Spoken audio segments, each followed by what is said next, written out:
Alors, il y a ce principe qu'on a souvent cité parce que c'est un Yesod Klali, un principe général, comme je vous l'avais dit, qui est à la base de l'écriture du premier livre de la vie. Kol hachaim zatzet milakoach el hapoal. Toute la vie, c'est passer du potentiel au réel. C'est que la définition de la vie, c'est de passer du potentiel au réel. En français, on dit exister.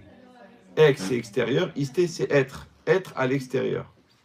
Maintenant, étant donné que le but et la définition de la vie, c'est d'exister, et que chacun a ce but-là, chacun d'entre nous a ce but, donc il va y avoir automatiquement des confrontations de coexistence.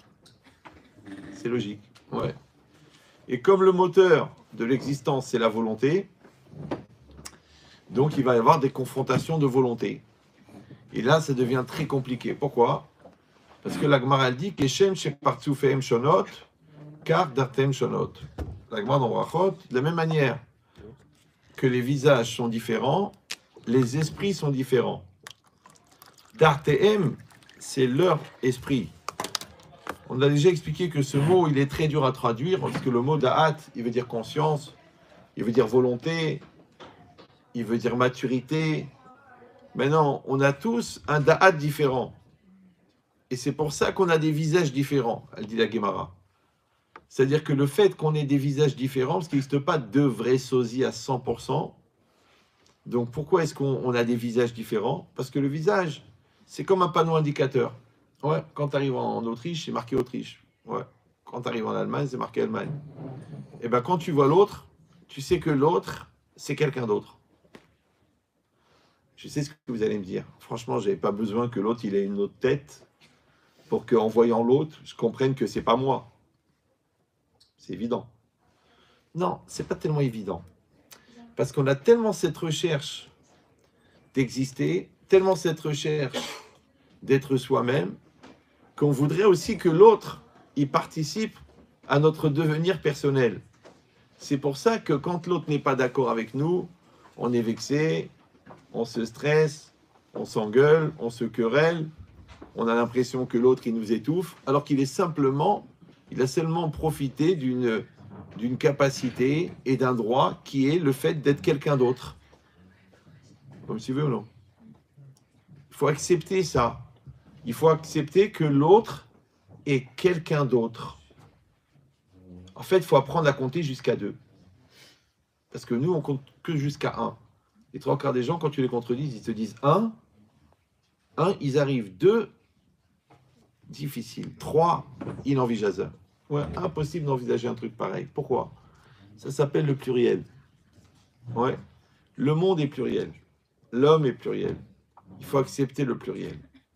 Maintenant, le pluriel, encore une fois, il est la source de beaucoup de problèmes. Qu'est-ce qu'il a dit, Sartre? L'enfer, c'est les autres. Ouais. Et nous, qu'est-ce qu'on dit? Impossible d'aller au Gan Eden, au paradis sans les autres. Donc, si tu regardes la différence de l'autre comme un obstacle, ça va être l'enfer. Si tu regardes la différence de l'autre comme une opportunité, ça va être le paradis. Donc, en fait, le problème, c'est d'où est-ce que tu démarres? Dans quel état d'esprit tu viens? Quel est ton terrain psychologique qui précède la rencontre? Vous avez compris, si tu es complexé, si tu es parano, tu es mal dans ta peau, évidemment, il y a beaucoup d'ennemis dans le monde. Ouais. Mais si tu es bien dans ta peau, tu es construit, tu es équilibré, il n'y a que des gens bien dans le monde. C'est ça le problème. Ouais. Ça s'appelle l'opticien. C'est le gars qui est au petit soin pour toi. Ouais. L'ophtalmo, c'est ton regard. Quel regard tu as? Or, le regard, c'est la projection de ce que tu contiens. Parce que panim en hébreu, ça veut dire visage, mais pnim, ça veut dire intérieur. De la même manière que toi, tu dois percevoir l'intériorité de l'autre à travers son visage, de la même manière l'autre, il doit voir ton intériorité à travers ton visage. À une condition, ouais, c'est que ton visage et ton intériorité soient les mêmes. Eh oui, donc ça élimine tous les hypocrites, tous les gens qui ne sont pas construits, tous les calculateurs ou les calculatrices. Bon, les exemples sont masculins parce que je suis masculin, mais vous avez compris que tous les exemples sont bisexes. Oui, non. Après, vous allez dire, ouais, il a parlé avec des hommes. Non, en vérité, la logique, c'est que moi, je me parle à moi, et vous, vous assistez à mes séances personnelles de travail. Alors, pourquoi c'est comme ça? Parce que la seule manière de faire évoluer quelqu'un, c'est d'évoluer. Comme je vous ai dit à l'époque, le meilleur encouragement à l'existence, c'est l'existence. Si tu veux que tes professeurs, ils existent, il faut exister pour eux. Si tu veux que tes enfants, ils existent, il faut exister pour eux. Si tu veux que ton conjoint, il existe, il faut exister pour lui. Maintenant, si tu n'existes pas, ouais, c'est-à-dire que tu ne n'extériorises pas, tu ne réalises pas, tu ne rentres pas dans le monde de la réalité, ne viens pas t'énerver que l'autre aussi, il fait pas d'effort, il vient pas vers moi, il n'ouvre pas son cœur, il se met toujours en situation de sécurité, mais c'est un miroir. Et c'est ça le problème. C'est que d'un côté, je vais subir la différence de l'autre. D'un autre côté, j'ai besoin de la différence de l'autre. Parce qu'on aurait pu dire, bah, écoute, on est comme on est, chacun il est comme il est, c'est pas grave. C'est comme ça. En fait, le groupe, c'est un cumul de solitaires. Non, ça marche pas. Ouais. Parce qu'ils disent, les chachamim, ezeu chacham alomed mikol adam. Qui est le sage? Celui qui apprend de tout homme. Alors évidemment, tu vas dire, mais donc il n'y a personne n'est sage. Parce qu'il y a 7 milliards de personnes dans le monde. Et il n'y a personne qui a appris de tout le monde. C'est bon? Et si la définition du sage, c'est celui qui a appris de tous, donc comme personne n'a appris de tout le monde, donc personne n'est sage. Non, c'est pas que tu apprends de tout le monde. C'est que tu apprends de tous les gens qui sont nécessaires à ton parcours d'évolution. C'est que dans ta vie, tu vas rencontrer un certain nombre de personnes qui vont des fois exprimer de l'amour, des fois qui vont exprimer de la haine, des fois des gens qui vont t'encourager, des fois des gens qui vont t'agresser, des fois des gens qui vont te maîtriser, mais ce sont des professeurs. Oui, ce sont des professeurs. Parce que quand tu as vu la parano de l'autre, c'est un professeur, tu vas te soigner de ça, tu dis, moi je veux pas être comme ça. Quand tu as vu l'autre, comment il s'est déchiré au shit, tu dis, non, je ne rentre pas là-dedans. Quand tu as vu que l'autre, le mensonge a fait de lui ou d'elle, pas une menteuse. Tu sais que le mensonge ne fait pas des menteurs, il fait des mensonges. Ça veut dire que même la personne elle-même, elle devient un mensonge. En fait, elle n'existe pas. Comme elle dit la Gemara dans Shabbat, Kushtakai, Shikra Lokai. Ouais. La vérité, elle tient, le mensonge ne tient pas. C'est pour ça qu'un mensonge, au bout d'un moment, il s'écroule. Alors que la vérité, même si elle met 10 ans à sortir, à la fin, elle sort. C'est la vérité. Maintenant, c'est quoi la vérité? C'est le Hémet. Et c'est quoi le Hémet? On l'a expliqué déjà, mais comme je vois plein de têtes nouvelles, c'est le sujet qui vous a fait venir ou qu'est-ce qui se passe? Ah, vous êtes bien troublé quand même. Intéressé, d'accord. Bon, c'est bien. Donc la semaine prochaine, c'est sur les obsédés sexuels. Comme ça, il y aura encore plus de monde.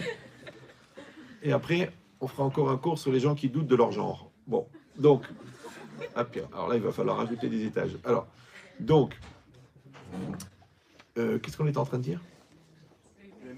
Le Hémet. Le mot Hémet, il s'écrit Aleph Mem Tav. Bon, je rappelle pour ceux qui ne sont pas hébraïsants que Hémet, ça veut dire vérité. D'accord? Et c'est un des noms de Dieu. Intéressant. Maintenant, ça s'écrit Aleph Mem Tav. Le Aleph, c'est la première lettre de l'alphabet. A priori, c'est la plus petite. Parce que la valeur numérique, c'est 1. Mais d'un autre côté, Alouf, ça veut dire le chef, le roi. Donc d'un côté, c'est le plus petit, d'un autre côté, c'est le premier. C'est le chef, c'est de lui que tout décide. Il y a de la place. Hein. Vous avez de la place là-bas? Sinon, on peut prendre des chaises des garçons, parce qu'ils se font un plaisir de se mettre debout. Non, je rigole. Voilà, prenez des chaises. Non, mais il y a des chaises là. Il y a encore des chaises des garçons. Elles sont cachères. Les vies manquent un peu chez les filles, comme d'habitude. Mon succès au féminin. Non, je vous explique. Il y a toujours plus de filles dans les cours. Parce que comme le garçon a une mitzvah d'étudier la Torah, donc il a l'yetzer de ne pas étudier. Mais comme la fille n'a pas la mitzvah d'étudier la Torah, donc elle n'a pas l'yetzer de ne pas étudier. Donc elle étudie. C'est un phénomène. Alors. Parce qu'elles ont plus peur de la relation toxique que les garçons. Ils ont peur de la relation toxique. Ah oui, d'accord. C'est vrai que c'est assez répandu. Donc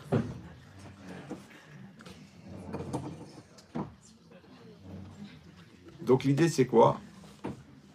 C'est que encore une fois, on va rencontrer des gens dans notre vie qui sont différents de nous. Et c'est heureux qu'ils soient différents de nous.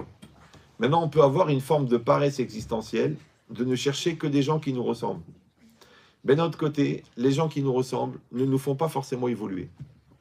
Par contre, les gens différents nous obligent à grandir. C'est pour ça que ton professeur, il est plus fort que toi. C'est vrai, tu pourrais prendre un gars du même âge que toi et qui te dit, bon, tu sais, on va faire le programme à deux. Non, il faut que le professeur soit 100 fois plus fort que l'élève. C'est vrai, pourquoi il doit préparer un CAPES ou une agrégation pour enseigner à des premières années? Ça n'a pas de sens. Mais en vérité, pourquoi? Parce qu'il dégage une énergie. Cette énergie, en français, elle s'appelle le devenu. Et le devenu, c'est le moteur de l'ambition de celui qui veut devenir. Donc on a besoin que l'autre soit plus grand que nous. Comme le Rav doit être 100 fois plus fort. Je vois des gens, ils me disent, ouais, Rav, je voudrais devenir Rav. Je dis, mais t'es trop jeune pour être un ravagé. Non. Je dis, il faut que tu étudies 15 ans. Il dit, mais c'est long, 15 ans, je suis pressé, je veux un salaire. Mais non, mais le problème, c'est que pour que tu sois une source d'inspiration et une source d'ambition, il faut que tu sois 100 fois plus fort que l'élève. Comme si ou non. Comme le père, a priori, il a minimum 20 ans de différence avec l'enfant, oui. Le père. D'accord? Pourquoi on n'a pas des enfants à 8 ans, à 9 ans? Mais parce qu'on peut. C'est pas un gamin qui va s'occuper d'un gamin. Il faut un homme qui s'occupe d'un enfant. C'est bon? Le problème, c'est que l'âge ne définit pas forcément le niveau de maturité. Donc c'est un challenge de devenir le plus rapidement un homme pour que ton fils, quand il te regarde, il voit un homme. C'est ce que j'ai dit, les enfants, c'est une invitation pour les adultes de devenir adultes. Parce que devant toi, tu peux te foutre de toi. Devant tes parents, tu peux dire vous ne me comprenez pas. Devant ton conjoint, tu dis on s'est marié trop vite. Mais devant ton enfant, tu ne peux pas mentir. Donc tu es obligé d'être bon. Donc l'enfant, il t'oblige à devenir. L'élève, il t'oblige à devenir. Maintenant, encore une fois, si on est des bons élèves, puisque qui est le sage, celui qui apprend de tout homme, donc on comprend que l'autre, il est professeur. Mais encore une fois, on peut apprendre par le positif, on peut apprendre par le négatif, on peut apprendre par l'action de l'autre, on peut apprendre par la passivité de l'autre, on peut apprendre par la présence de l'autre, on peut apprendre par l'absence de l'autre. On apprend. On apprend. Donc dans cette logique-là, encore une fois, la différence, elle est nécessaire. Comme Hachem, le passouk, il a dit qu'il il ne manquera jamais. Ah oui, j'étais en train d'expliquer Emet. Moi, je suis vraiment fatigué. Parce que j'étais à Milan ce matin et je crois que j'ai l'impression d'y être resté 1000 ans.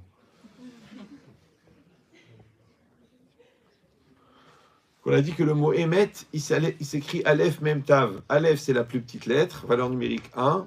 Et Tav, valeur numérique 400. Maintenant, tu dois passer du Aleph au Tav. Donc le Aleph, il est à l'intérieur de toi. Il correspond à ton intériorité. Mais c'est le potentiel. Et il faut l'amener au réel. Donc toi, tu dois te réaliser. Donc il faut que ton moi intérieur, il se réalise dans le moi extérieur. C'est bon? Maintenant, le moi extérieur, il est confronté à la contrainte, à l'autre, au regard de l'autre, à l'examen, à la date, au loyer, à l'argent. Donc, il est obligé d'être adulte, le moi extérieur. Le moi intérieur, lui, il peut se permettre de rêver, de fantasmer, de se mentir, mais ça ne tient pas longtemps. Donc, tu es obligé de développer ton moi intérieur et de le réaliser dans ton moi extérieur. Quand tu es dans cette dynamique perpétuelle de je me réalise, d'accord? Normalement, on devrait dire je réalise. Je me réalise. Donc, il y a le je qui veut se réaliser et le me qui ne veut pas se réaliser. Et chacun en soi, il a un côté lourd, un côté Allah, ouais, un côté gamin, un côté gamine, un côté débile, un côté parano. Chacun, il a ça. Nous, on appelle ça le Yetzerara. Le mauvais penchant, la zone d'ombre, la névrose, le malaise, le confort à la non-existence, la zone de confort, la zone de fort, la zone de... Bon. Il y a des places libres, hein. Là, il y en a 2, là. Bon, il y a un sac qui est hyper à l'aise, mais il va se mettre... il y en a une là, une derrière. Donc, dans cette logique-là, on comprend maintenant que l'autre, il devient décapsuleur de mon potentiel. Comme le professeur, il sent mon potentiel. Donc, à tout le monde, il donne 3 exercices, et à moi, il m'en donne 10. Et moi, je dis, ouais, il a la haine contre moi parce que ma mère était son ex. Non, en vérité, c'est parce qu'il veut que je me réalise. Or, de la même manière, Akadosh Baruch Hu, c'est comme un professeur, il envoie des exercices. Comment s'appellent les exercices? Les épreuves. Maintenant, l'épreuve, c'est pas forcément une épreuve négative, anxiogène, une maladie, une souffrance, une angoisse. Non, une épreuve, ça peut être aussi quelqu'un qui t'énerve, quelqu'un qui te pose une question, quelqu'un qui te demande un service. Ça peut être aussi une épreuve. Regardez les garçons ce qu'on va faire. Ne prenez pas mal. Chacun va se lever, il va prendre sa chaise, il va avancer d'1 mètre. Cette distance-là, elle ne sert à rien. N'ayez pas peur, je ne peux pas postillonner jusqu'à là-bas, c'est impossible.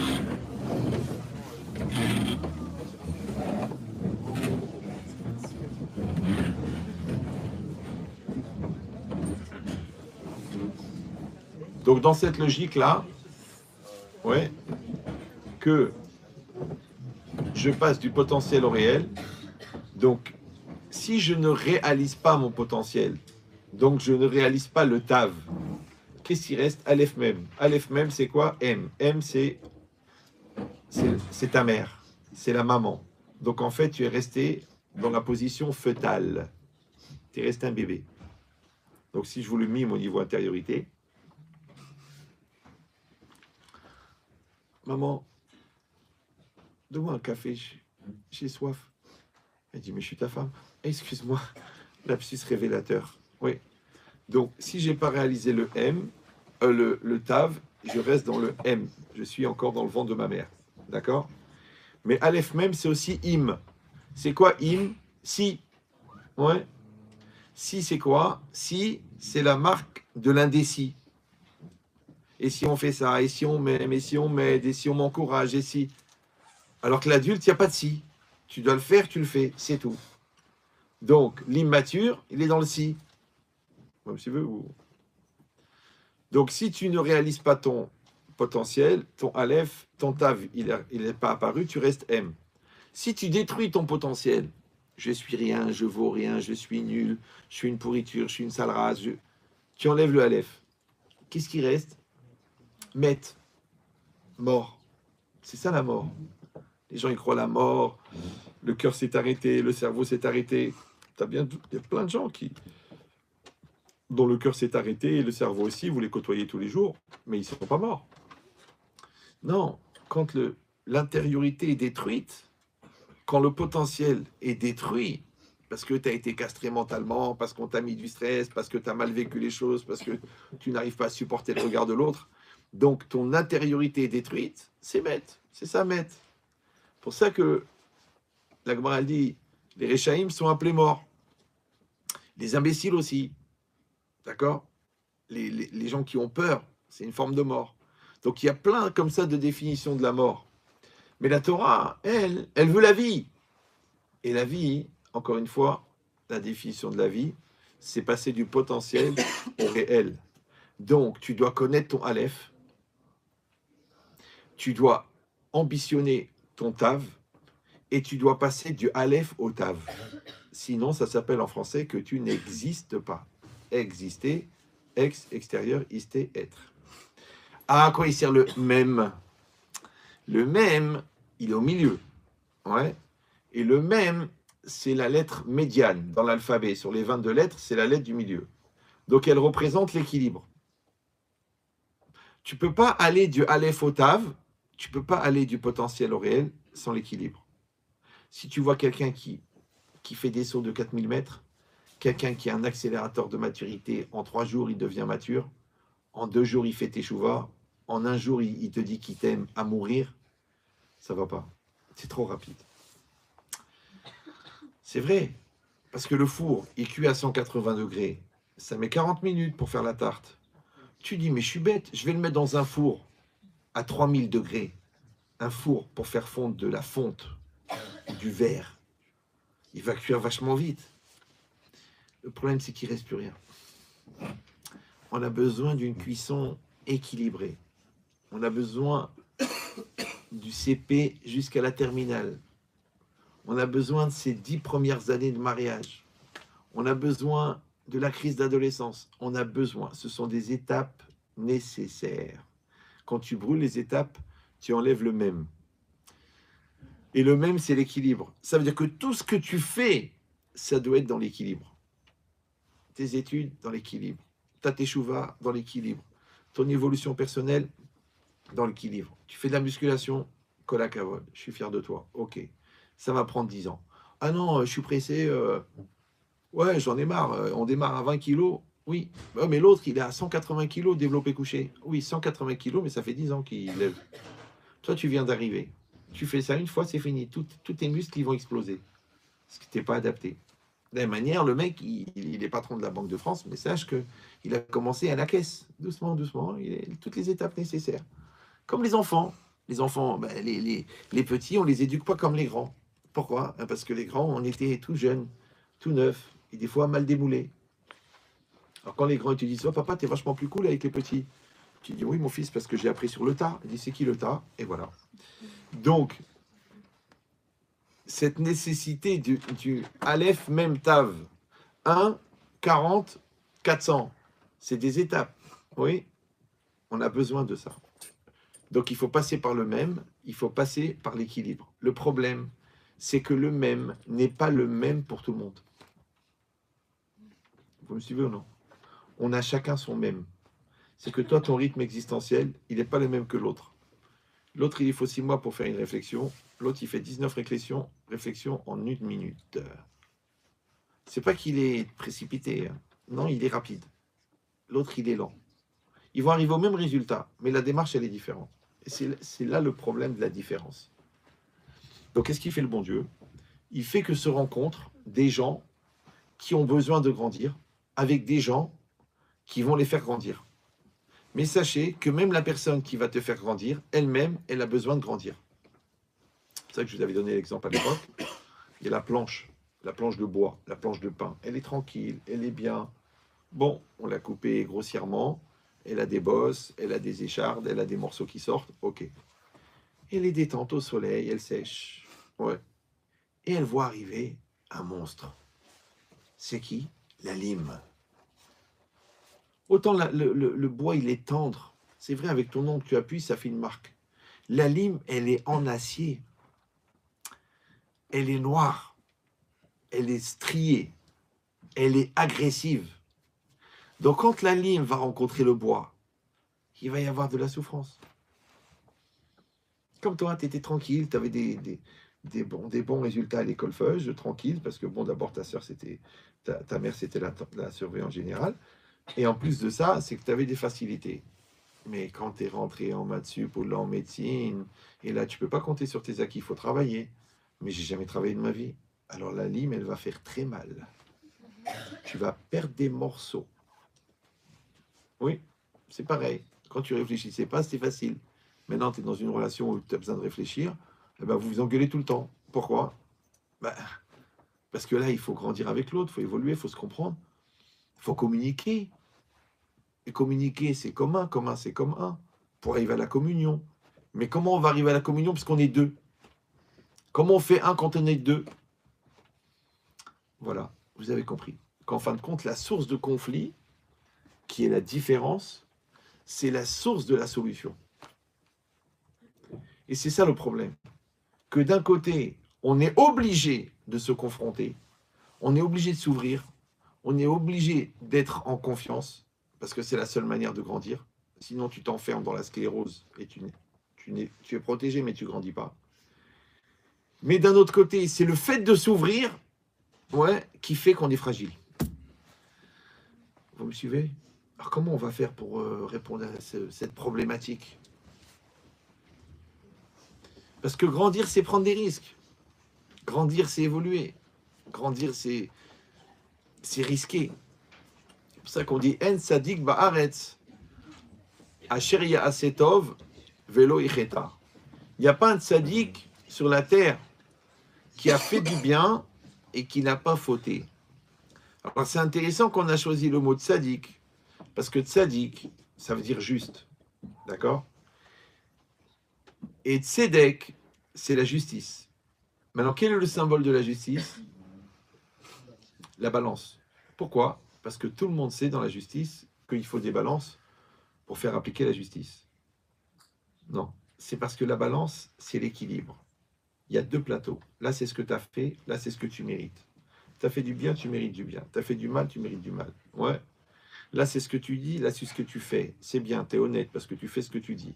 Là, c'est ce que tu penses, là, c'est ce que tu dis. C'est bien, parce que tu es honnête, tu dis ce que tu penses. Ouais. Donc, en vérité, tzaddik, la justice, c'est la cohérence.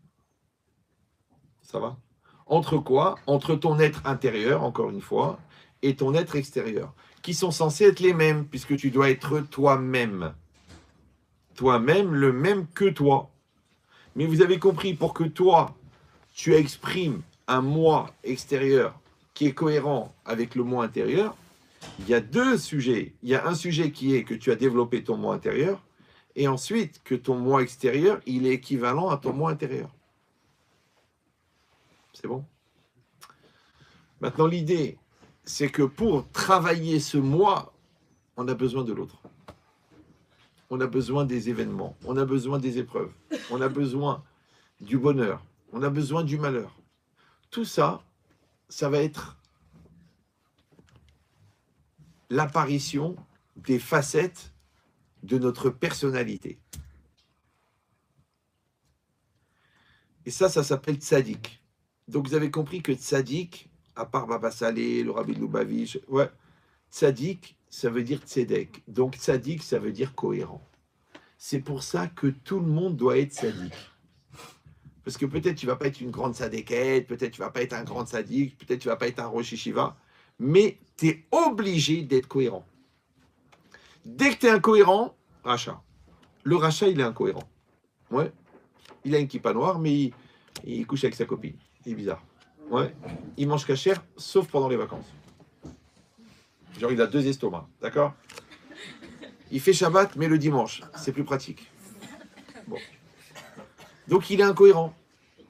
Il dit je t'aime et il te trompe. C'est pas grave que tu mentes, c'est pas grave. Mais ne me dis pas je t'aime. Oui, mais tu comprends, espèce de mosaïque, tes qualités à toi, sa poitrine à elle. Donc, essaye de faire un espèce de... Non, tu m'acceptes, tu m'aimes à moi, moi, je t'aime à toi. J'essaye de parler lentement pour que vous compreniez bien. Parce que le mot amour, il ne veut pas dire ce que vous croyez être la vibration, la passion, ce que vous écoutez dans les chansons. Le mot amour, en hébreu, il veut dire un. Parce que Ahava, c'est la même valeur numérique que Echad. Donc aimer, c'est faire un. Les gens, ils font 2, mais ils s'aiment. En fait, ils cherchent des occasions de s'aimer, d'accord? Mais l'idée, c'est que quand moi, je fais 1 avec toi, alors qu'au départ, on est 2, oui, et la Torah, elle a dit Ve'afta, tu aimeras, traduction, tu feras 1. Comment on peut faire 1 alors qu'on est 2? Eh bien, c'est très simple. Ça s'appelle en français la fusion. Ça s'appelle le solutionnement. Ça s'appelle le mélange. Maintenant, de la même manière que quand tu vas t'aimer toi-même, ouais, ça veut dire que tu vas faire 1 avec toi-même, donc tu vas être toi-même. Ouais.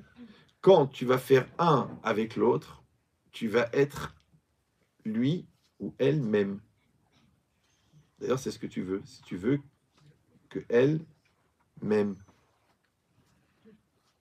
Maintenant, c'est quoi l'amour? C'est de faire que l'autre puisse être soi-même. Ça va? Mais encore une fois, ça va dépendre. Est-ce que tu vas aimer l'extérieur, et donc c'est pour toi, ou tu vas aimer l'intérieur de la personne, et c'est pour elle, ou pour lui? Vous me suivez ou là? Alors je sais qu'il y a une très grande tentation, parce que, vous savez, le défaut majeur de la femme, c'est qu'elle est belle. C'est un défaut. C'est pour ça que 80% des hommes considèrent la femme comme un objet, l'objet du désir. C'est pour ça que la Torah, elle a dit, pendant 15 jours, ta femme, elle est interdite. La femme, elle est nida.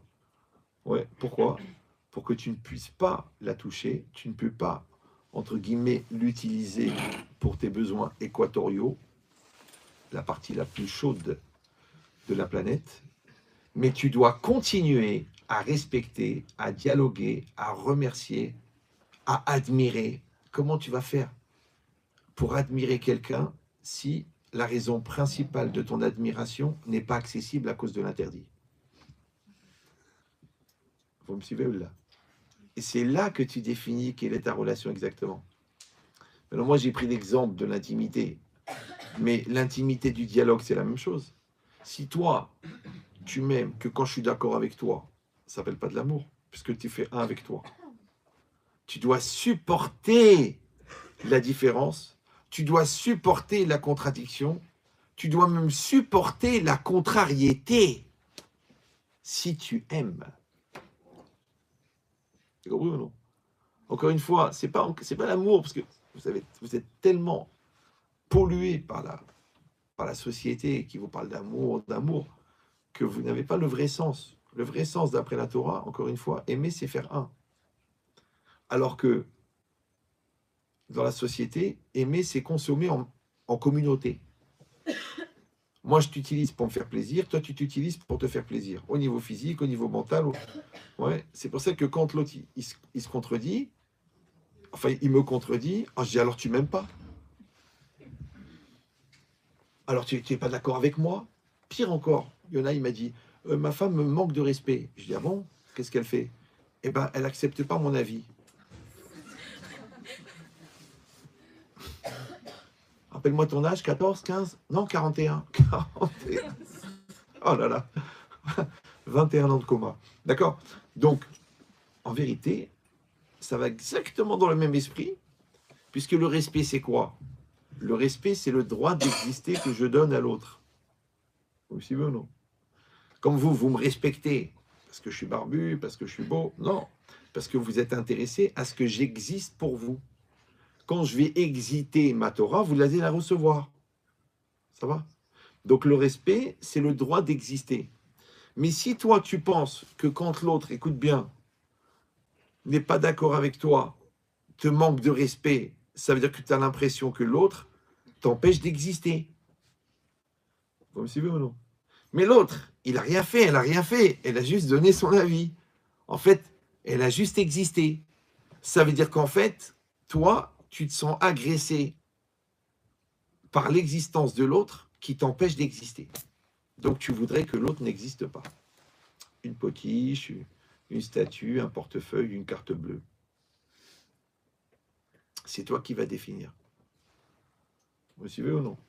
Parce que quand tu vas définir l'amplitude existentielle de la personne, automatiquement, tu vas définir ton amplitude existentielle.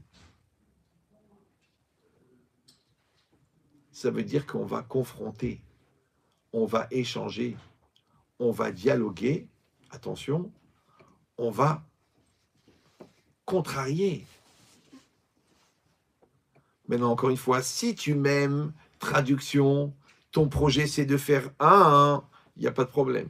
Mais si tu m'aimes dans le sens apprécié, comme tu aimes les pommes, comme tu aimes les fraises, comme tu aimes les framboises, par exemple, tu prends une framboise, ouais, elle est un petit peu acide, mais elle est douce, c'est une framboise. Mais si tu prends une framboise et elle a un goût d'eau de javel, c'est dégueulasse. C'est vrai, non? C'est dégueulasse. Maintenant, toi, le problème, c'est que si tu as anticipé que l'autre, il a un bon goût, parce qu'il va dans ton sens, et c'est en ça qu'il a du goût, ouais. Donc, quand il ne va pas dans ton sens, il est amer. D'ailleurs, tu te sens mal, et tu te sens remis en cause, et tu te sens vexé, et tu te sens agressé. Alors, c'est la différence. Vous suivez ou non? Ça veut dire qu'il existe l'agression passive. Mais l'agression passive, c'est l'existence de l'autre. Après, on va voir les agressions actives. Les gens qui sont méchants, les gens qui vont dans ta tête, qui vont dans ton cœur. qui t'utilise, on va voir. Mais déjà, il faut comprendre ça. C'est que, on a dit, En Sadik Baaretz Asher Asetov Velo Yicheta.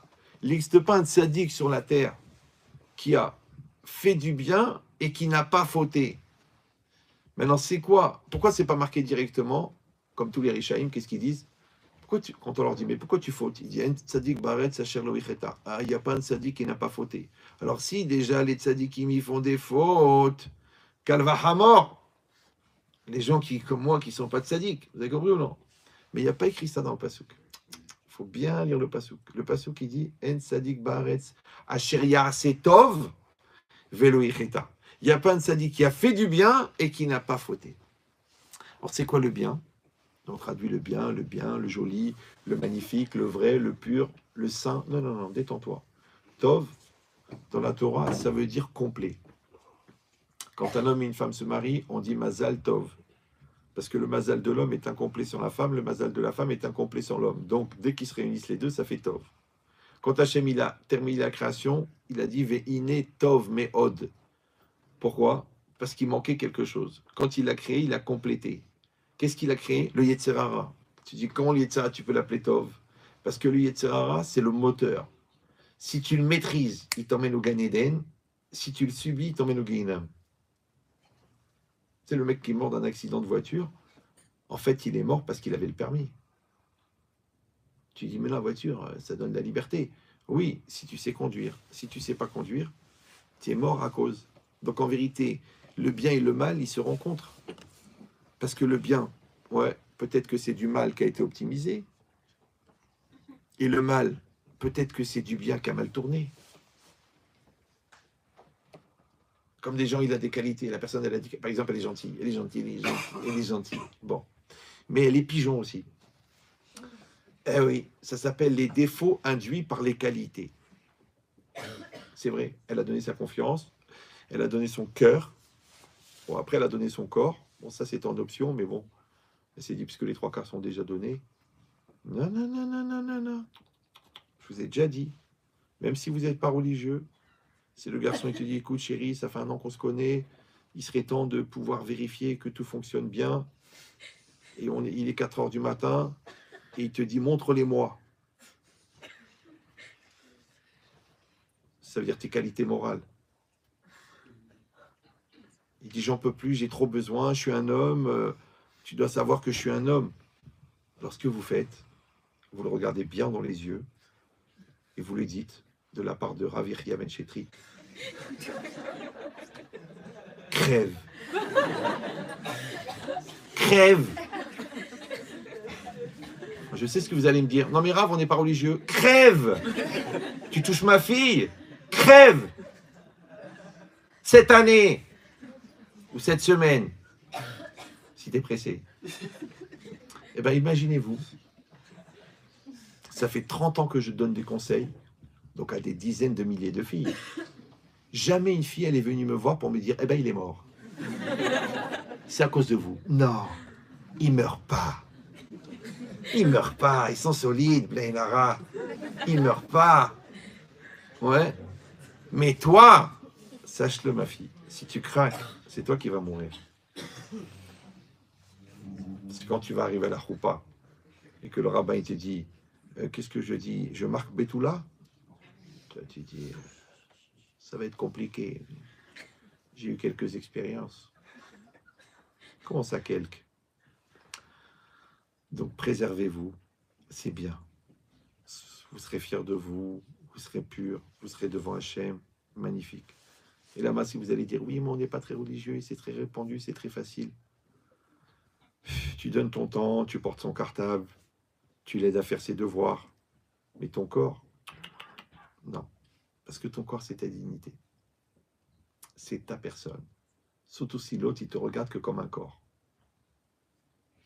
Oui, mais on est à 2 mois du mariage. Wallo. Oui, mais on n'est pas très religieuse. Et j'ai besoin de sentir son amour. Oui, toi, tu veux sentir son amour. Lui, il veut sentir autre chose. D'ailleurs, tu le sens. Donc, faites-moi plaisir. Préservez-vous. Ouais. Pourquoi? Parce que le plus important dans la vie, c'est pas d'être heureux.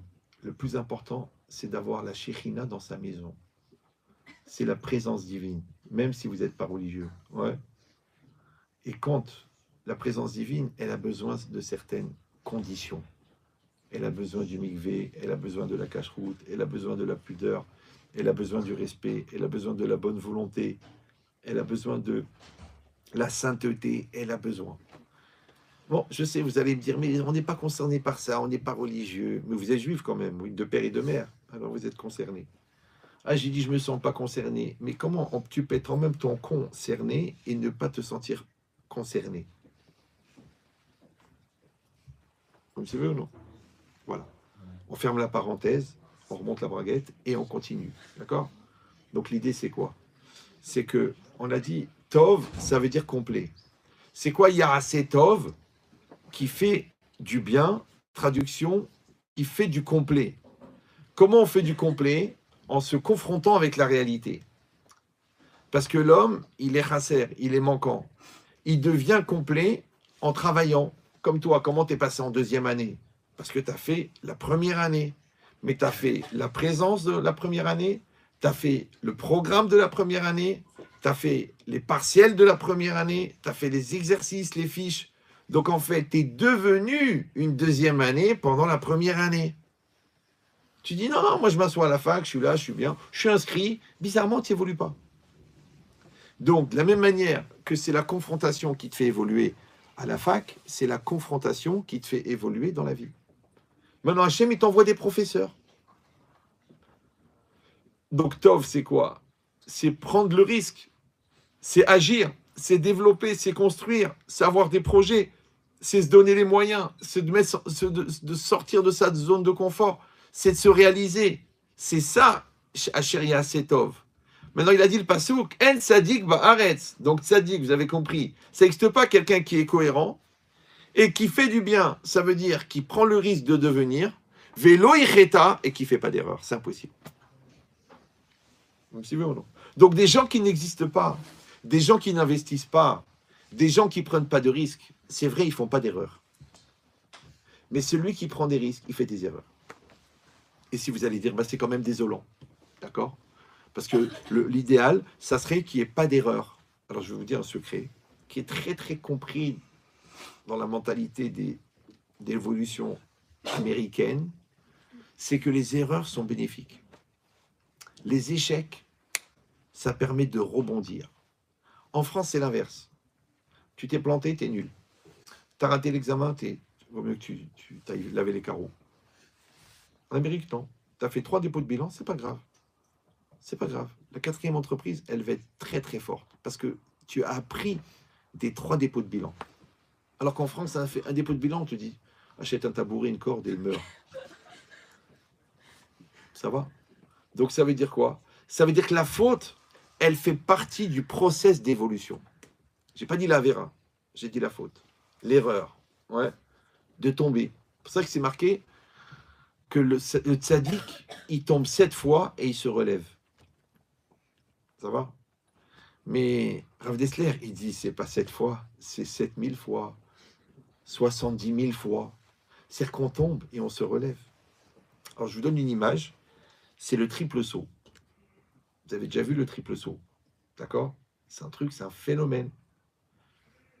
Tu as un gars, il court, il prend 30 mètres d'élan. Il tape par terre, il saute 6 mètres. Essayez de sauter 3 mètres. Il saute 6 mètres. Il retape par terre, des fois avec le même pied, des fois avec l'autre pied, et il ressaute 6 mètres. Et il retape par terre, et il ressaute 6 mètres. Le champion du monde, il saute à peu près 18 mètres. Maintenant, 18 mètres en 3 sauts, c'est un phénomène. Ouais, vous le voyez au ralenti. Des fois, il découpe les images. Il prend des centaines d'images et de profil. Et tu vois le gars en l'air, en fait, il vole. 6 mètres, il vole. Tu dis, bon, Kolakavod, bravo, t'as fait 6 mètres, tu vas s'arrêter. Non, le mec, il tape par terre, il repart. Ça s'appelle en français rebondir. D'accord? La vie, en vérité, c'est pas un saut. La vie, c'est une série de sauts. Mais dans le saut, il y a le moment où tu t'élèves, Kolakavod, bravo, Ezet Sadik, mais il y a le moment où tu redescends. Ça va? Comme on dit, Yesh Zman aliyah, yes, zman yirida. Il y a des moments où tu montes, il y a des moments où tu descends. Des fois, tu as le moral, des fois, tu l'as moins. Ouais. Des fois, tu as envie d'arracher le monde et des fois, tu as envie de rester au lit en pleurs. Ça s'appelle ça s'appelle la vie. Il y a des hauts et des bas. Mais ce qui compte, c'est que tu rebondis. Ouais. Rebondir, ça veut dire, allez, j'ai compris, j'avance. J'ai pris conscience, j'avance. Mais si toi, tu restes au moment de l'arrêt, au moment du rebond, tu t'installes, ça s'appelle souffrance, culpabilité, dépression, autodestruction, autodévaluation. Ouais, t'es foutu. Faut rebondir. Maintenant, venez, on fait le calcul. Le gars, il a sauté 18 mètres en 3 sauts. Combien de temps il a duré chaque rebond? Le saut en entier, il a duré 3 secondes. Et encore, c'est beaucoup 3 secondes. Ouais. Combien de temps il est resté par terre? Tac, tac. Il est reparti. Voilà, en français, on appelle ça la capacité à rebondir. Rebondir. Combien de temps ça prend? Écoute bien. Écoute bien. Prise de conscience, réactivité. J'ai compris, j'avance. J'ai compris, j'avance. J'ai compris, j'avance. Si tu mets longtemps à comprendre, tu vas rester sur place. Si tu mets longtemps à réagir, tu vas rester sur place. T'es foutu. La vie, c'est pas un triple saut, c'est des milliers de sauts. On court, on saute, on court, on saute, on court, on saute.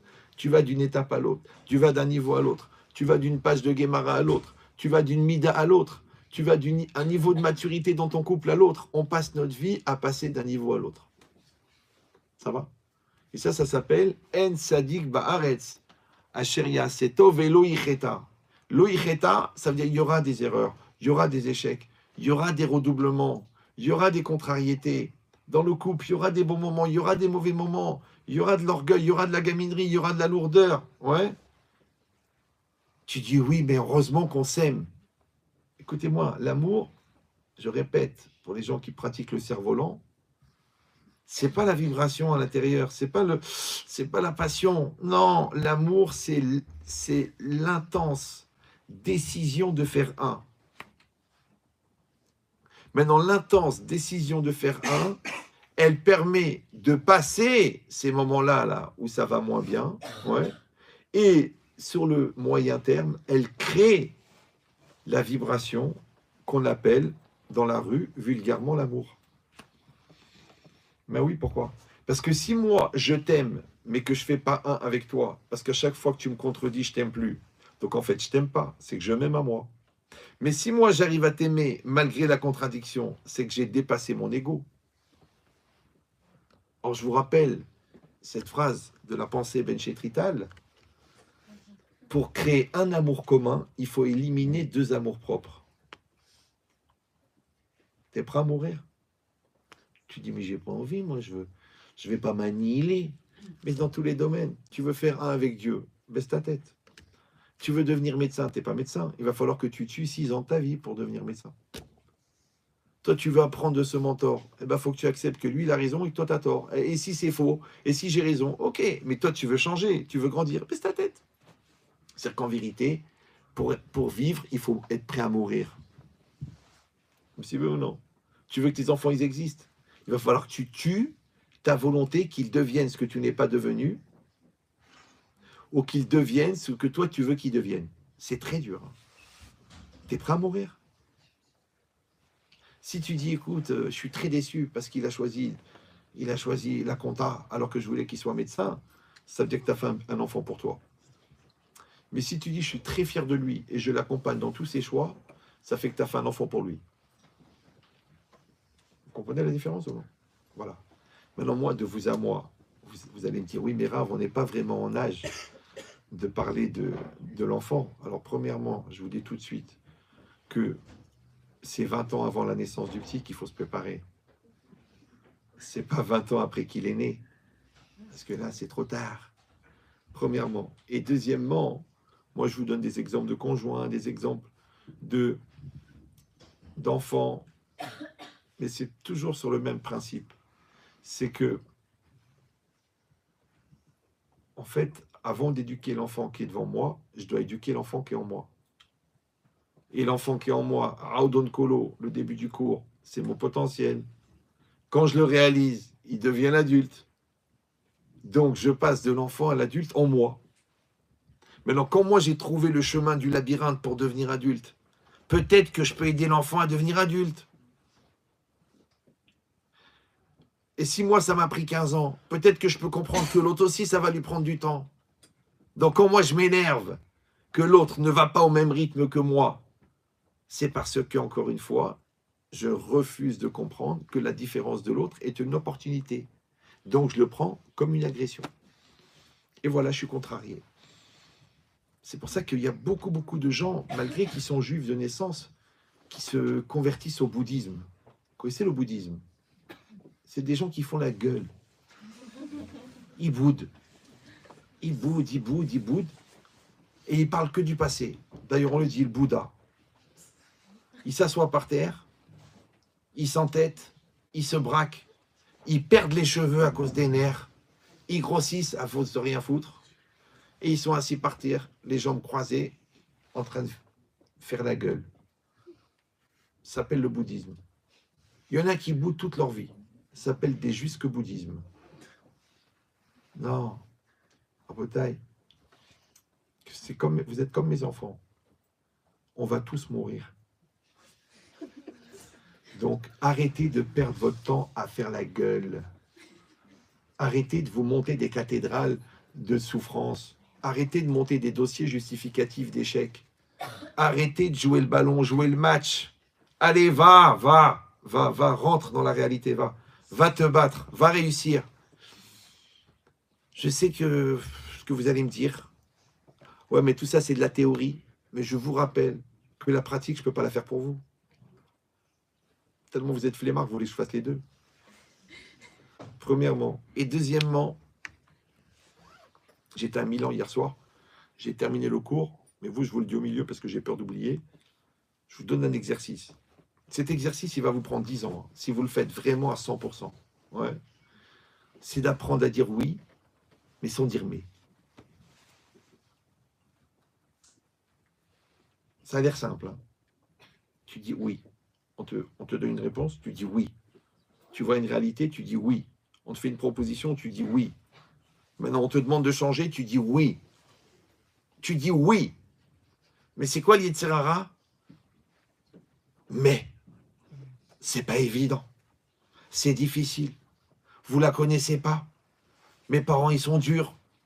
La conjoncture, elle est mauvaise. Arrête avec tes mais, l'article mais. C'est le ministre de l'Intégration qui nous oblige à dire des mots en arabe pour préparer la France de demain. D'accord. Donc, vous comprenez ce que je dis ou non? Maintenant, là, ce que je vous ai dit maintenant, d'être capable de dire le oui sans dire le mais, si aujourd'hui, là, vous êtes là, devant moi, ouais, vous dites, ok, Rav, je vous fais confiance, je prends sur moi, je vais travailler. Écoutez bien, ça prend 10 ans. À plein temps. Parce que tu vois les gens, 20 ans de mariage, mais c'est pas évident, mais Rav, c'est dur, mais le psy, il est spécial, mais l'école, elle n'a pas accepté, mais... Tu sais ce que c'est? Oui. Oui, ça veut dire je me lance dans le marathon de New York. Tu sais ce que c'est? Mais je m'ampute des deux jambes. Et bizarrement, je ne comprends pas pourquoi j'avance pas. Ça s'appelle en français être entier dans ses choix. Et entier, c'est complet. Et complet, c'est tov. Maintenant, il y aura des obstacles. Il y aura des écueils. Il y aura des agressions. Il y aura des fous. Il y aura des folles. Mais toi, tu vas avancer ou non? Non, mais je suis en train de vous expliquer. Mais toi, tu veux avancer ou non? Oui, mais tu veux réussir ou non? Oui. Bon, le doyen, il est fou. Ton prof, il t'aime pas. Les quotas, ils ont changé au niveau des acceptations. Le concours, il est dur. Ok. Mais toi, tu veux réussir? La vérité, si on me donne une bonne raison de rater, ça me ferait plaisir. C'est ça que tu dis inconsciemment quand tu dis mais.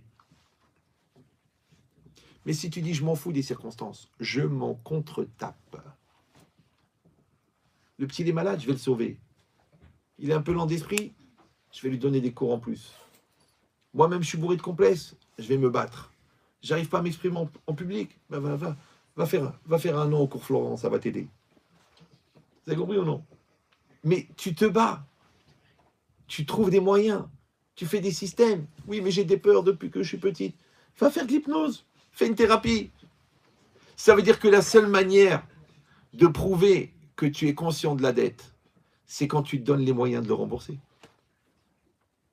Mais quand tu dis mais, hop, tu sors du train, tu sors de la voiture.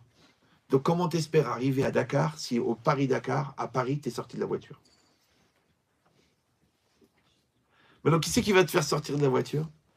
Les gens qui te contredisent, les gens qui t'attaquent, les gens qui te polluent, les gens toxiques. Vous me suivez ou non? Mais seulement encore une fois, étant donné que d'un côté, on te dit que le sage, c'est celui qui apprend de tous. Et d'un autre côté, la source du plus grand échec, la source du plus grand obstacle, c'est l'autre.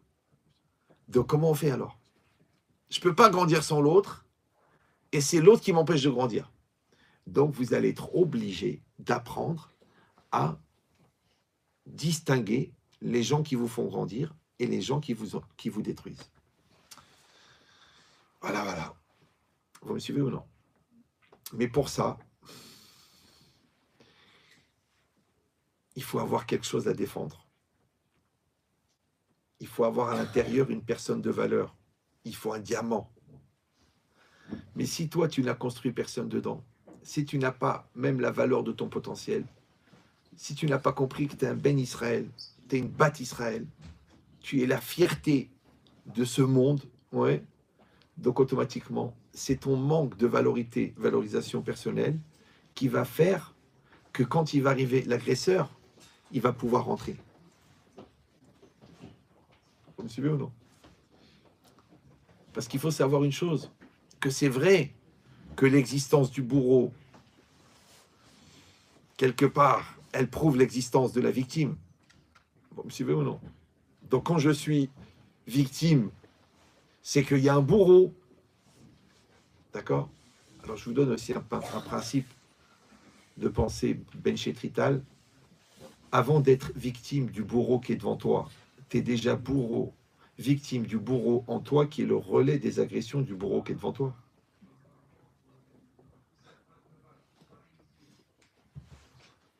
Vous voulez que je la refasse ou... Il y a le bourreau en face de toi et il y a toi. Donc toi tu dis victime, bourreau, bourreau, victime. Mais le bourreau, il ne peut te toucher que parce qu'il y a un bourreau en toi qui fait partie de toi, qui est le relais des agressions du bourreau qui est devant toi. On appelle ça prendre à cœur. Des fois, tu dis, oui, mais c'est normal, c'est mon père, c'est ma mère, c'est mon grand frère, ok, c'est mon patron, c'est mon professeur. Donc, je me suis obligé de me mettre en situation d'insécurité pour pouvoir recevoir l'enseignement. Mais d'autre côté, l'autre, il est fou, alors je vais souffrir. Donc, ça veut dire quoi? Ça veut dire que tu dois faire un double travail. Un travail de construction personnelle, de solidification personnelle, de valorisation personnelle, que tu sois en béton, que tu sois du tungstène, ouais, mais en même temps que tu sois assez malléable pour pouvoir évoluer.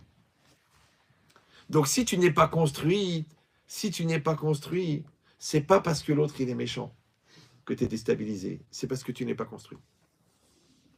C'est pour ça que je vous avais dit à l'époque, cette phrase aussi de Benchetrit, je sais, ce soir c'était très Benchetrit.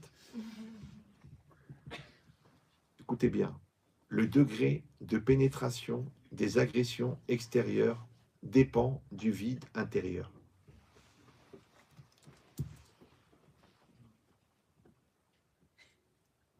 Il y a des agressions, il y a des fous, il y a des méchants, il y a des tordus, ok.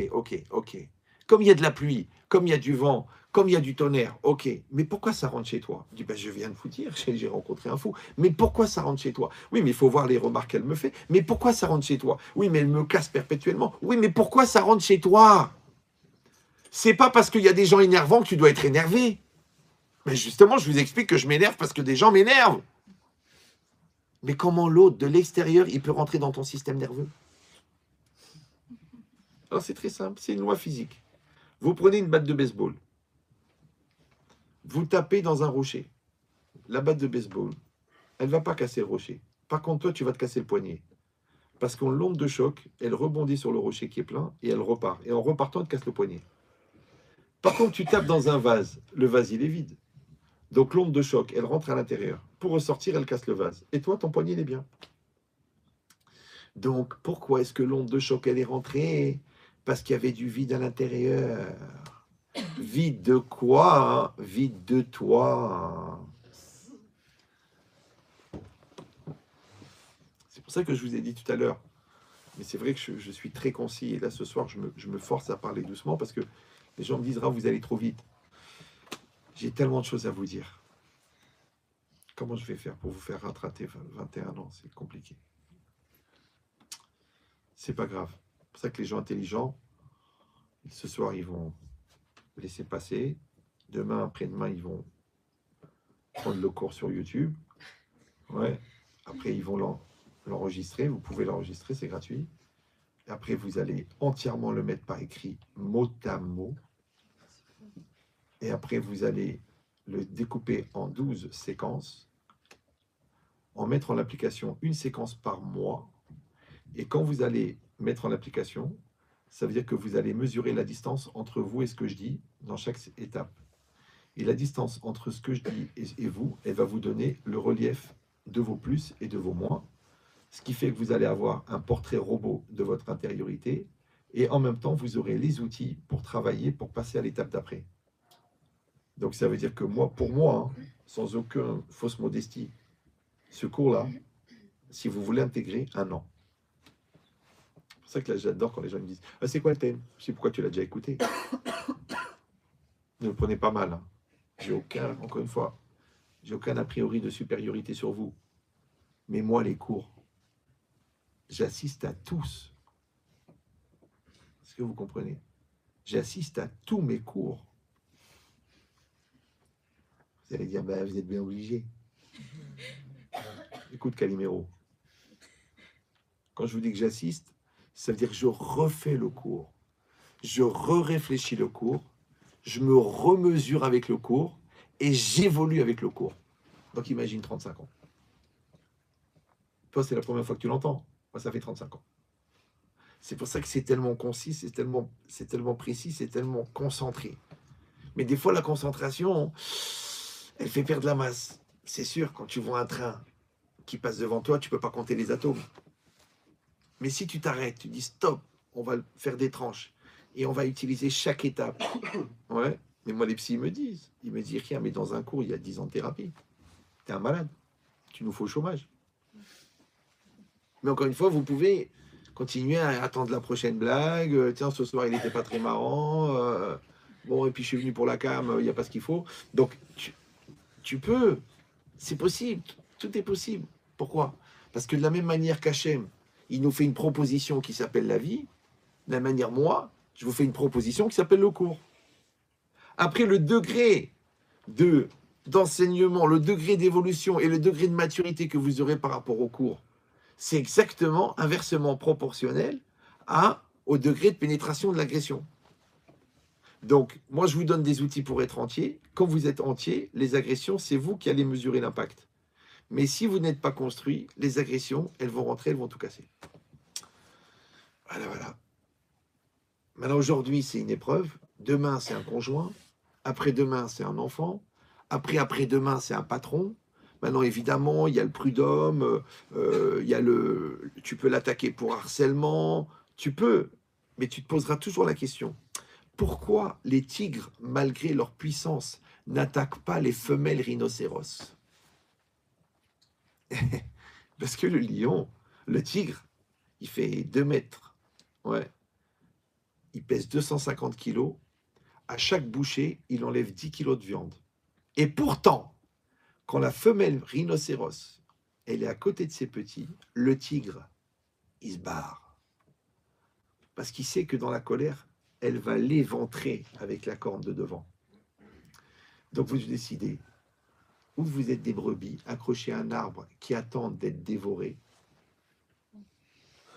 ou vous êtes des femelles rhinocéros, des battants, des patrons, des tzadikim, des comètes.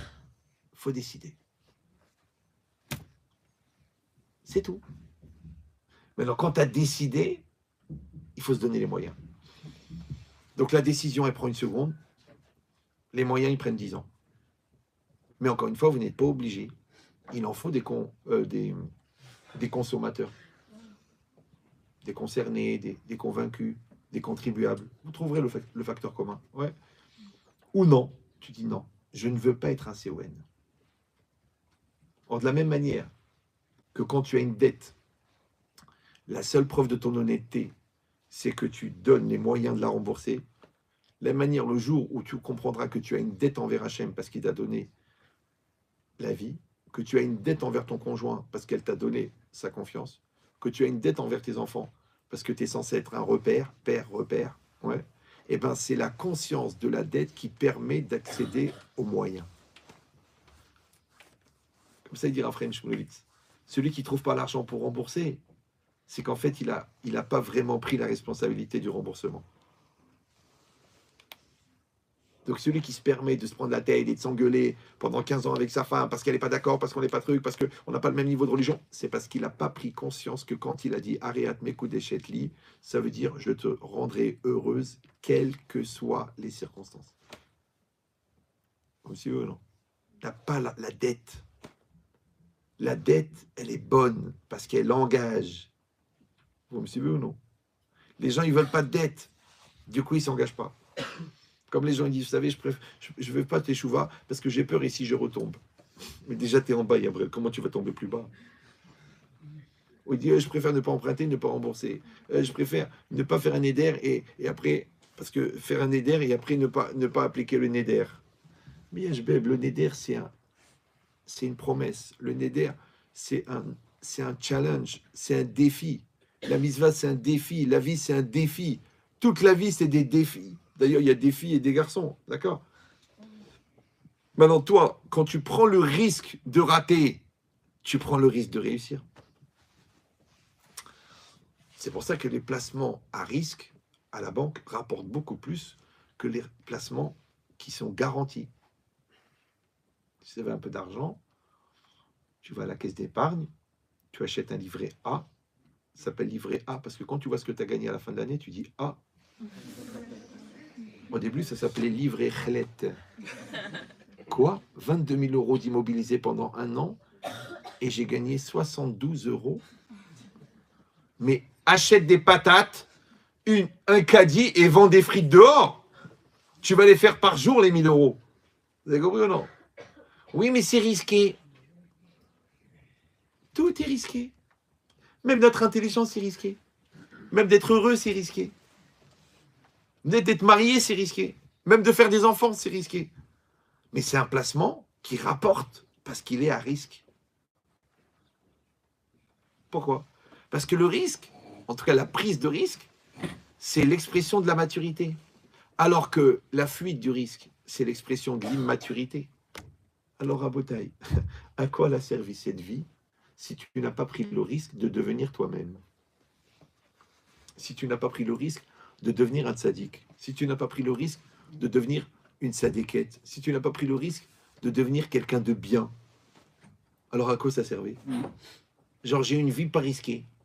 Ouais, mais je rappelle, pour ceux qui ne sont pas au courant, que tous les ans, on fait les élections de Miss Univers et de Miss Monde. Mais le jour où on va faire les élections de Miskin, il y aura des candidats.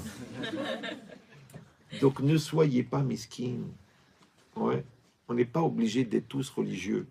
Mais il est interdit d'être débile. Assourd d'être khamar. Assourd de ne pas avoir d'ambition. Maintenant, si ton ambition, c'est de finir la saga sur Netflix, c'est chaval.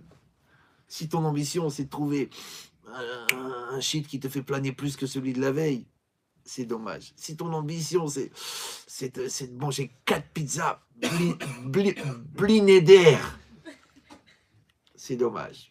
Parce qu'en fin de compte, tu deviens un orifice qui remplit des toilettes. C'était ça le projet. Après, tu t'étonnes que tu te fais chier dans ta vie. Un bota, il faut de l'ambition. Il faut de l'ambition. Ouais. L'ambition, c'est le moteur. Or, l'ambition, c'est quoi? C'est d'atteindre le tov. Le tov, c'est complet. Mais encore une fois, quand tu rentres dans la situation, que tu te confrontes, automatiquement, il y a des gens qui n'ont pas la même longueur d'onde que toi. Donc, ils vont se sentir agressés par tes tentatives d'existence. Donc, ils vont être jaloux, ou ils vont être mal à l'aise, ou ils vont penser que ça s'adresse à eux, ou que ça les détruit à eux, alors que toi, tu n'as rien fait d'autre que d'exister. Vous allez dire, oui, mais d'un autre côté, c'est compliqué. Parce que si le projet, c'est d'aimer, et que aimer, c'est coexister, ouais, pour exister, pour coexister, il faut exister. Alors, je te dis le secret. Le secret, c'est qu'en fait, tu dois avoir un projet premier d'exister. C'est ton projet premier. Il y a un deuxième projet, ouais, qui s'appelle de coexister. Il y a un troisième projet qui s'appelle de faire exister. Il y a un quatrième projet qui s'appelle d'accompagner l'existence. Mais tu ne peux pas commencer par la fin. C'est-à-dire que si tu n'existes pas, n'essaye pas de faire exister les autres. Ça s'appelle Mère Teresa, c'est très dangereux. Ouais.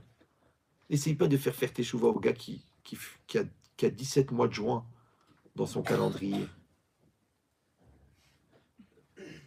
Tu dis, mais moi j'ai fait du séminaire, je vais le ramener à la Torah. Non, c'est lui qui va t'emmener au Guéhinam. Il y a des gens, des rabbinim spécialisés, il va s'occuper de lui. Et toi tu dis, bah oui, mais moi, mais je sens que c'est mon âme sœur et ta sœur. Et ben tu vas attendre qu'il évolue, tu vas attendre qu'il soit un gars bien, et vas-y. Tu dis, non, je le prends maintenant et moi je vais l'aider. Mais t'as pas compris. Quand tu vas le soutenir, tu as déjà vu un mec assis dans une chaise roulante qui fait de la rééducation? S'il y a quelqu'un qui pousse, pourquoi il va le faire? Alors que quand tu lui appliques cette bracha extraordinaire qui s'appelle Debrasek, débrouille-toi. Parce que moi, ils viennent chez moi, même des gens pas mariés. Pyramide Chétri, vous comprenez, on s'en prend la tête sur ça. Attends. Oui, mais elle est trop religieuse. Oui, mais moi, j'ai besoin de faire ça à mon rythme. Alors elle dit, oui, mais mes parents, mon père, il est rave. Comment je vais faire avec un mec qui prend des lardons avec la pizza? Je dis, mais j'ai une question, mademoiselle. Comment ça se fait que vous avez été chercher ce garçon? Ouais. Elle me dit, ouais, mais les religieux, ils sont trop carrés, ils sont trop trucs, ils sont tristes. Lui, il est marrant, il est sympathique, il fait de l'impro. Ok. Mais il a d'autres besoins qu'il va falloir payer en nature. Comment vous vous sentez dans le rôle du shawarma? D'accord? J'ai dit, toi, qu'est-ce que tu as été prendre une religieuse? Ouais, mais Rav, moi, vous savez, j'étais un élève de Rabbi David.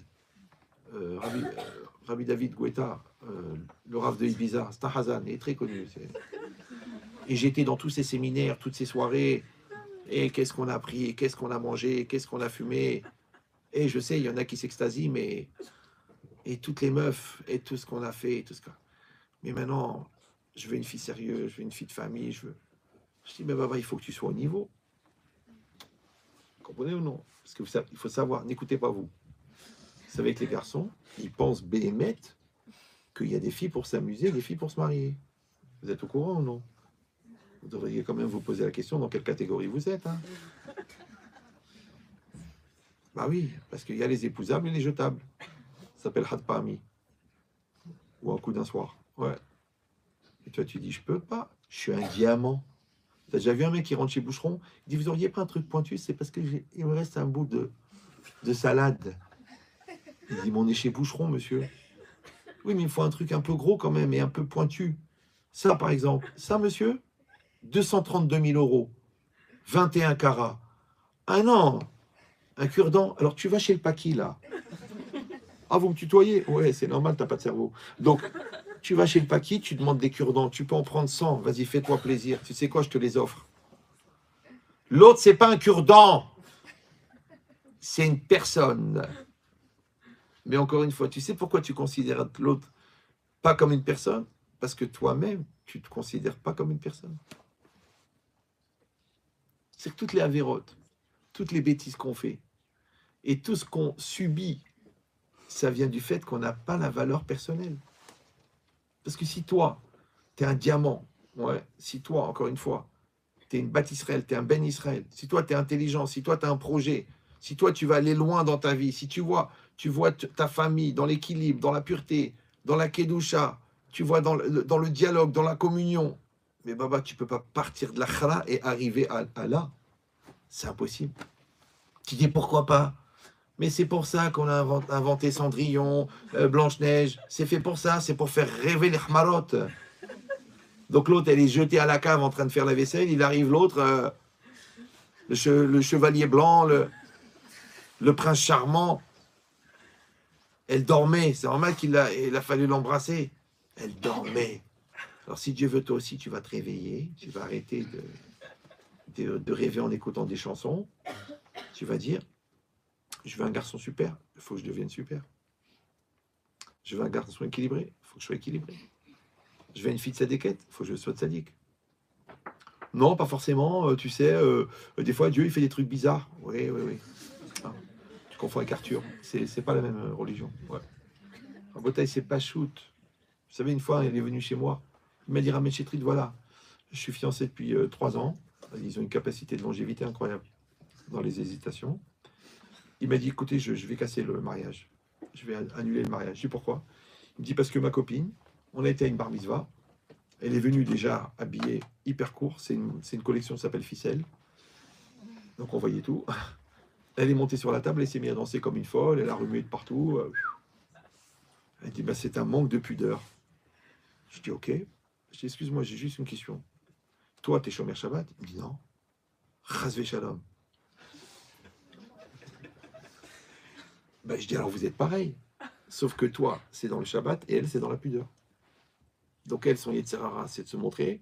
Et toi, ton Yetzirara, c'est d'aller jouer au tennis samedi après-midi. Donc vous êtes le même niveau, mais pas dans le même domaine. Maintenant, pour comprendre que l'autre, il est au même niveau que toi, il faut que tu te connaisses. Vous savez ou non? Si toi, tu te surprends à essayer de manipuler, ben ça veut dire que l'autre est manipulable. Et toi, que tu es manipulé par ton Satan.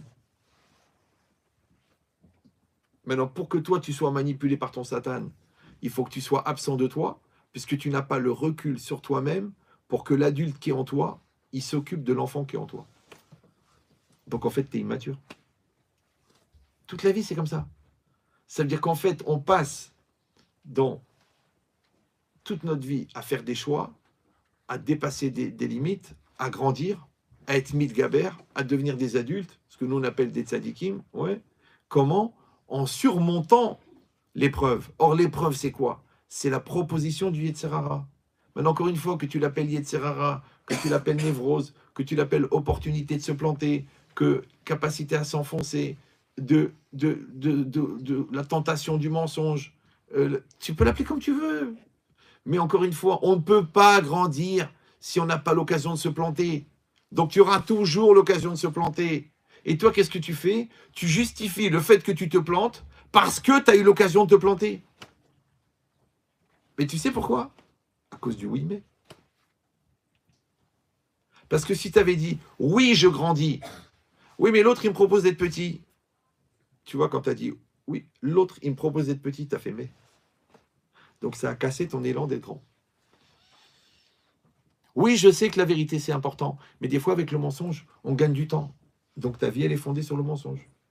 Oui, je sais que l'argent pas cachère, il amène que des problèmes. Mais d'un autre côté, l'autre, il prend 2700 euros par mois, l'autre, il prend 2700 euros par jour. Attends, ça se compare pas. Mais c'est ça le piège, Baba. Rappelez-vous que la souris, elle voit le fromage. Elle dit, mais attends, c'est Minacha Maïm. Avant que le clapet lui coupe la gueule. C'est compris ou non? Mais il y a le fromage, il est là. Donc vous vous dites, attends, la fille, elle est magnifique, en plus elle est très simple, elle est très ouverte d'esprit et d'ailleurs, et elle me fait des clins d'œil. Comment je vais rater cette occasion? Mais jeune jbeb, ta mère, elle a pleuré sur toi pour t'avoir pendant 8 ans, ton père, il a fait des taragnotes pour que tu naisses, ils t'ont conçu dans la Kedusha, et toi, tu vas aller tremper ton pinceau dans un pot de peinture sous prétexte qu'il est joli. Tu crois que c'est la Vera? Non. C'est ton manque d'ambition. C'est ton manque de valeur. C'est pour ça que tu es obligé de devenir quelqu'un de bien. Et ça s'appelle en hébreu Asetov, fais le bien. Et bien, on a dit que c'est complet.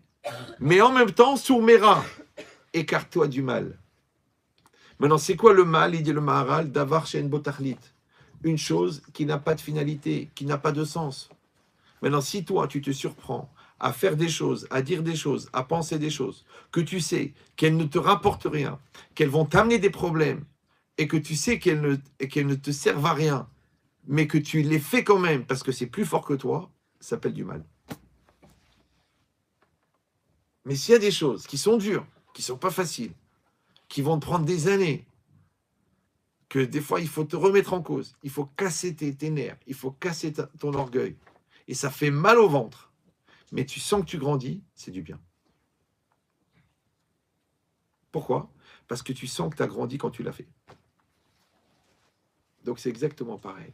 Tu vas rencontrer des gens, encore une fois, qui sont méchants, qui sont toxiques.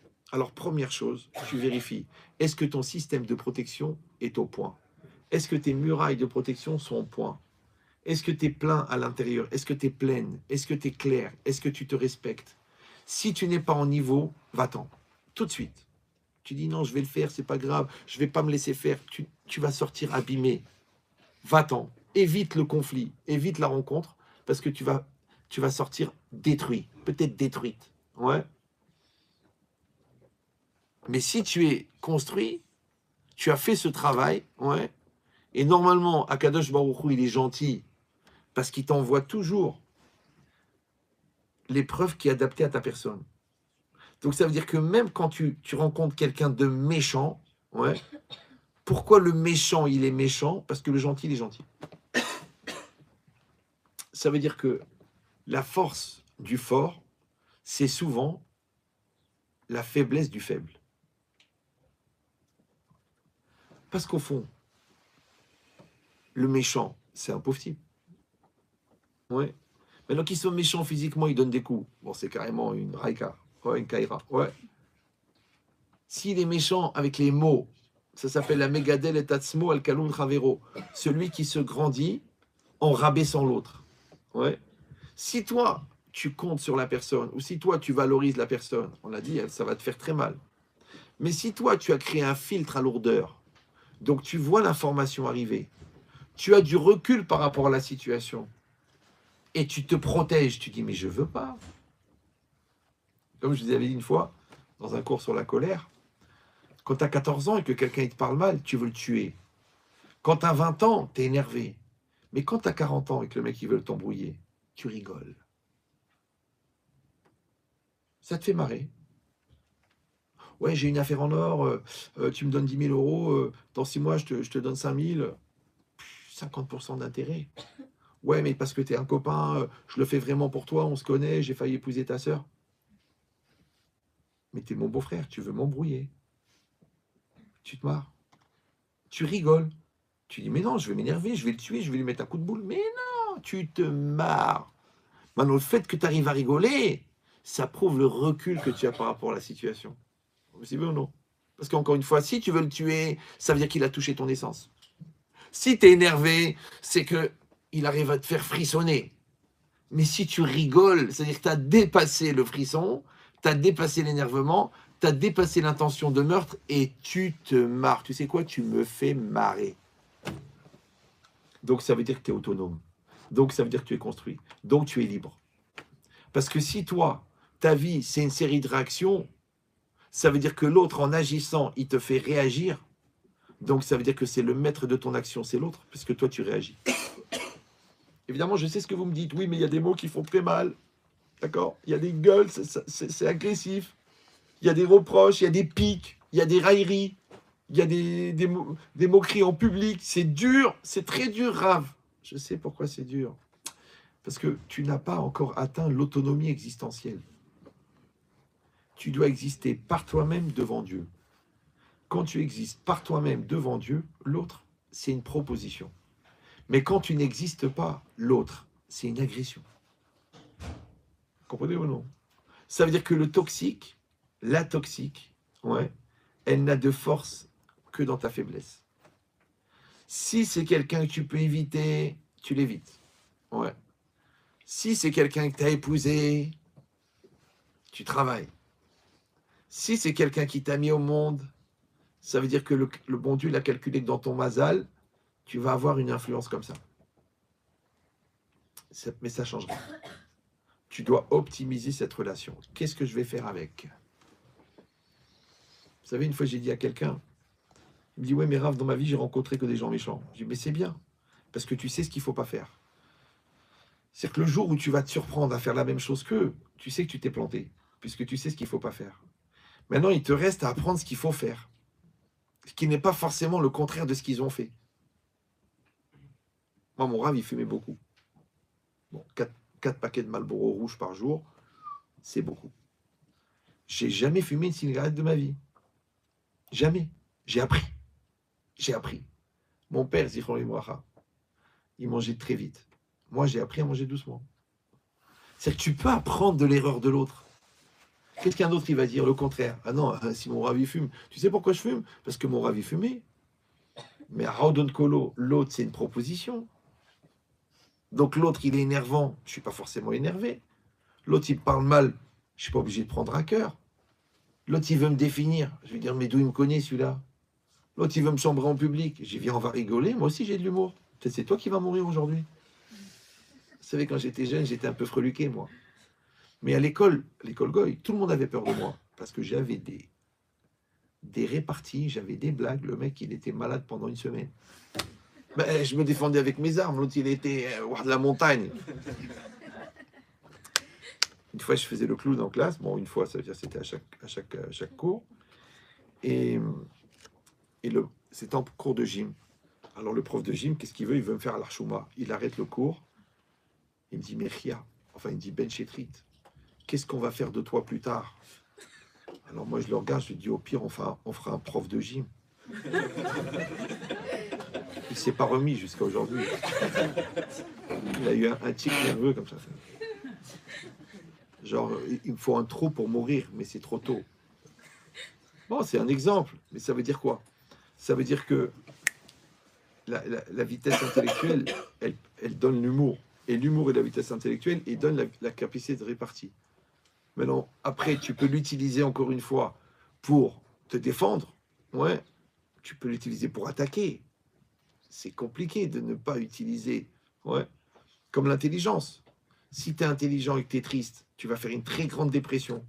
Si tu es bête et que tu es triste, tu vas faire une petite angoisse. Bah oui, parce que l'ordinateur, quand il est puissant et que le virus il rentre dedans, il détruit tout. Alors que si c'est un ordinateur lent, ouais. Donc ça veut dire que chaque outil, chaque capacité, tu peux l'utiliser ou le subir. Bah, c'est exactement pareil. Quand tu sais qu'il y a des gens dans ce sens-là, ouais, il y a des gens qui existent. Encore une fois, il faut te blinder. Des fois, j'ai eu des cas de Shalom Bayit où la femme, elle est enceinte. Je dis, oui, mais Rav, il me fait des remarques, il me pique, il me parle mal. Je dis, écoutez, madame, je vais vous donner un secret. Vous êtes enceinte? Elle me dit, oui, parce qu'avec un truc comme ça ne peut pas être de l'aérophagie. Je lui dis, écoutez, vous êtes responsable de l'enfant qui est dans votre ventre. Donc, vous êtes obligé de le protéger. Parce que tout ce que vous ressentez, ça s'inscrit dans le ventre. Ça s'inscrit dans l'enfant. Donc, il va falloir vous blinder pour être solide. Je dis maintenant, il y a des gens qui étaient enceintes à Auschwitz. Il y en a qui ont accouché au ghetto de Varsovie. Comment les enfants ils sont sortis normaux? Parce que les mamans les ont protégés. Maintenant, réfléchis, on est tous enceintes de quelqu'un, puisqu'on est enceinte de la personne qu'on est en train de devenir. C'est-à-dire que la personne de l'année prochaine, tu la portes cette année. Donc en fait, tous les ans, tu accouches de toi-même. De la même manière que la maman, elle doit préserver l'enfant devant l'agression, de la même manière, toi, tu dois te préserver devant l'agression. Donc, tu peux faire la sourde oreille, tu peux faire la logique du dénigrement, tu peux faire surtout de ne pas donner du crédit. Parce que quand tu donnes du crédit à l'agresseur, ça fait mal. C'est connu, quand tu prends un coup de poing dans le ventre, il ne faut pas bloquer les abdominaux, parce que ça va éclater la rate. Il faut être ferme au départ et après accompagner le coup dans la pénétration du corps. Et à ce moment-là, ça va aller. Tu vas avoir mal, mais tu ne seras pas blessé. Ben, c'est exactement pareil. Toi, tu acceptes l'événement, tu accompagnes l'événement et tu utilises l'événement au lieu de subir l'événement. Et non seulement tu ne vas pas être faible, mais tu vas sortir fort. Les goïms, ils disent, ce qui ne te tue pas te rend plus fort. Ouais. Mais encore une fois, c'est quoi mourir? C'est prendre une balle dans la tête. Pourquoi le mec est... Non, mourir, c'est accepter la situation, accompagner la situation, assumer la situation. Pour ça, j'ai tué mon orgueil, j'ai tué ma susceptibilité, j'ai tué mes nerfs. Quand j'ai tué mes nerfs, je deviens calme. Quand j'ai tué ma haine, je deviens tranquille. Quand j'ai tué mon envie de victimiser, je deviens un battant. Donc c'est la mort qui m'a fait vivre. Vous avez compris ou non? Alors que les gens, qu'est-ce qu'ils font? On les agresse, ils meurent. Ça y est, oh, mais je suis mort. Là, je suis mort. Ben quoi là, je suis mort. Hein. Déjà, ils voient arriver, ils disent ça, je suis mort. Je connaissais quelqu'un, il y a longtemps, il y a 30 ans. Hein. Ma parole, il était comme ça. Vraiment, c'est-à-dire 30 kilos trempés. Les voyous avaient peur de lui.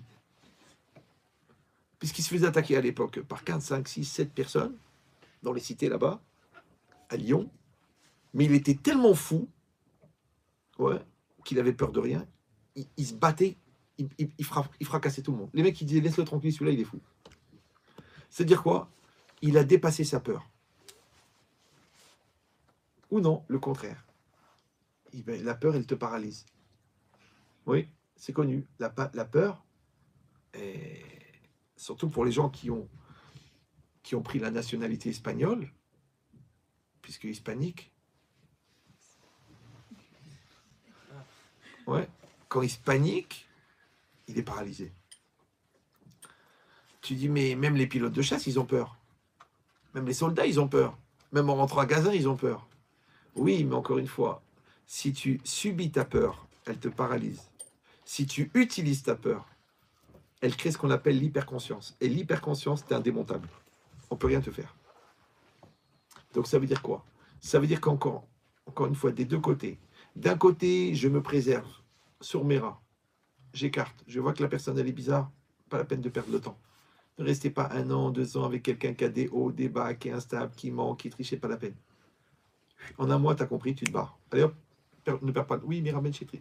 Parce que le problème, c'est que tu restes, tu augmentes ton niveau de patience, tu augmentes l'amour, et maintenant que tu es amoureuse, tu dis, bon, c'est pas grave, je vais avaler les poteaux. Non, non, rappelez-vous. Rappelez le sparadrap avec le torse italien? Non? Il n'y a que des nouveaux, quoi.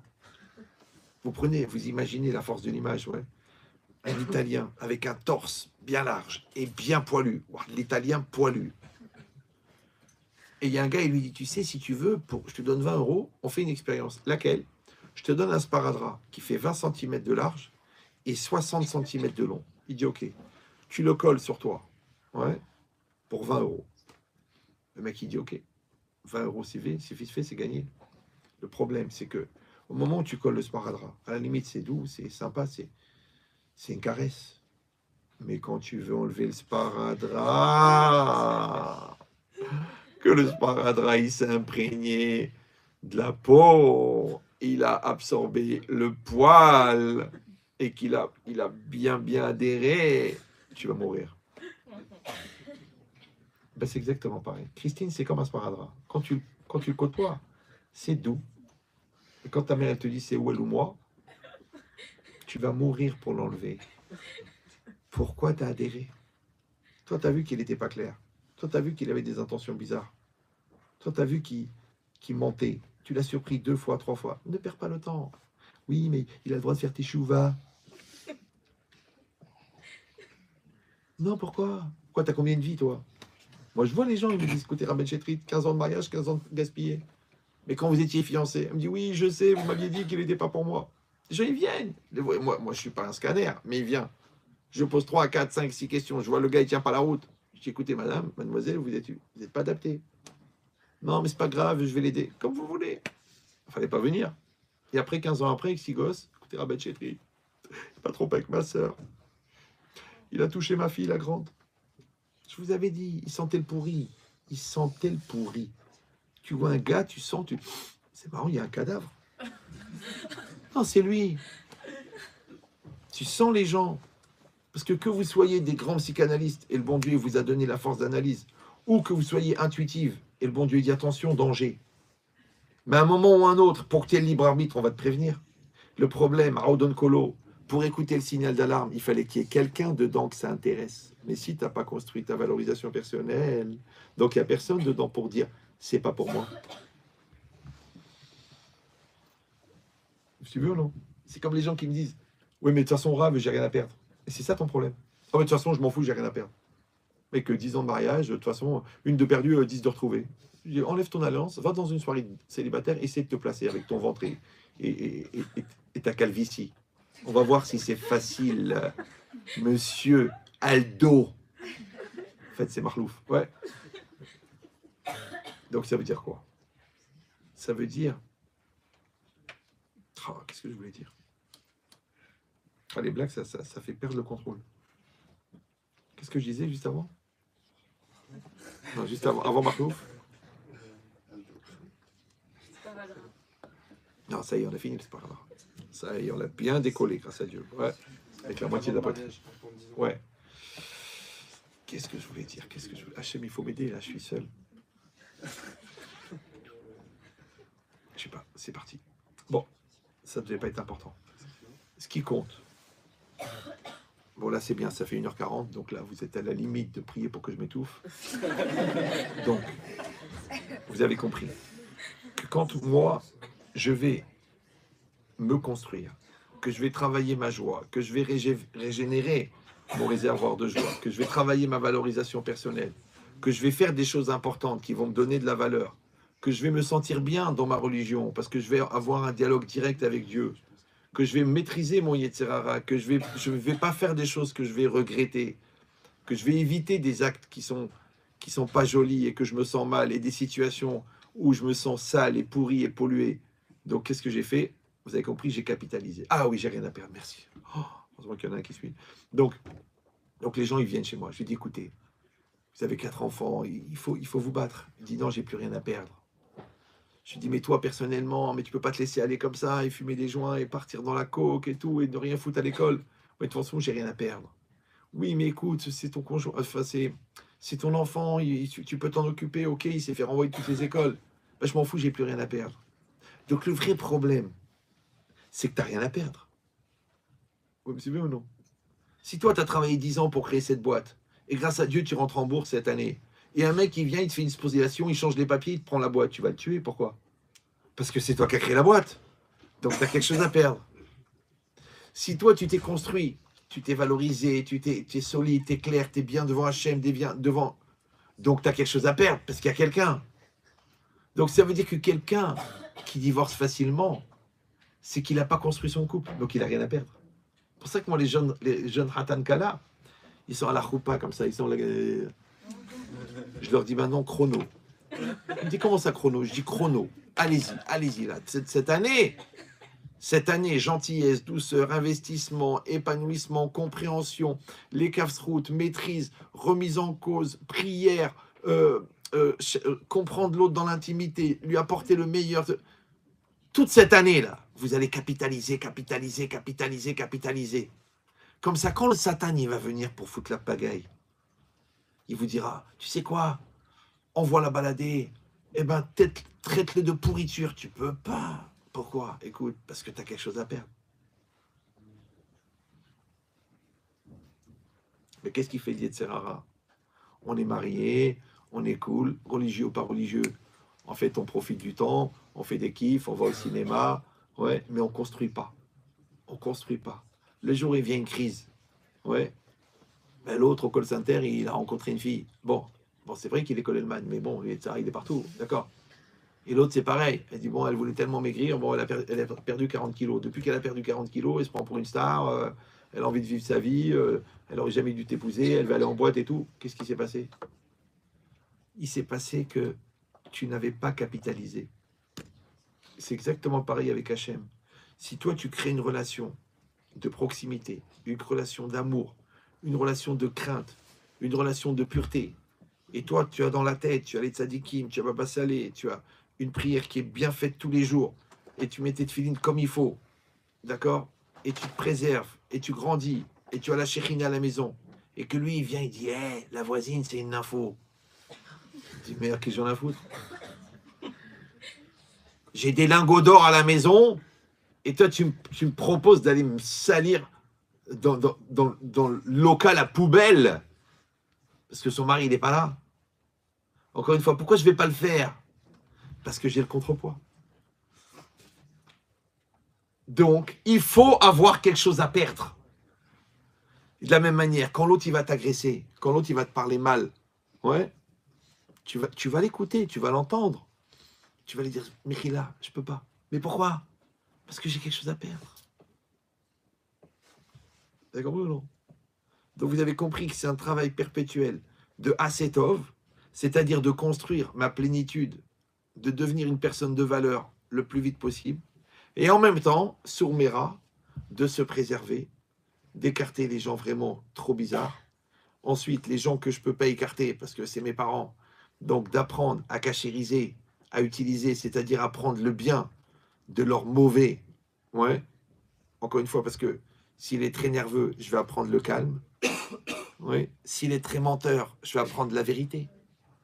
Mais si je suis trop jeune et donc je ne peux pas me défendre, il va falloir un miracle pour que j'arrive à ne pas subir l'influence. Et le jour où je vais prendre conscience, alors je vais faire ce travail avec un thérapeute, avec un rave, avec moi-même, de cachériser, écoutez bien, de cachériser que le négatif que j'ai absorbé, je peux en faire une force et un positif. Vous savez, j'ai eu des gens qui ont eu des parents très méchants. Je dis, écoutez, c'est vos parents, ok, ils vous ont mis au monde, ok. Il me dit, oui, mais je ne pourrais pas, j'ai fait 10 ans de thérapie, j'ai encore des traumatismes, j'ai encore des peurs, j'ai encore des angoisses, je fais des cauchemars. Non. L'événement, c'est un événement. D'accord? Quand tu prends une baffe, ça fait mal. Pendant 20 minutes, ça brûle. Mais si 2 ans après, tu as encore mal, c'est que tu as entretenu. Donc, il ne faut pas être complice de son bourreau. Maintenant, il ne faut pas non plus être dans un déni de réalité. Un bourreau, c'est un bourreau. Ah, maintenant, le bourreau, il a vieilli. Maintenant, la vie, elle a passé. Peut-être le bourreau, il est mort. Et les gens me disent, mais Rabbi Chetrit, comment je fais? Comment je vais faire le kiboud avaim de quelqu'un qui était tellement tordu? Écoutez bien ce que je dis. Hein. Écoutez bien. Vous savez ce que vous allez faire? Vous allez aller sur sa tombe. Vous allez lui parler. Vous allez l'insulter. Vous allez cracher. Si vous pouvez même, vous allez faire pipi. Ou mieux, si affinité. Et après, vous allez vous pleurer et vous allez vous réconcilier. Et après, vous acceptez que peut-être qu'il était malade. Et qu'au pire, il était maladroit. Alors les gens ils disent, oui, mais attendez, vous voulez que je juge positivement quelqu'un qui m'a détruit?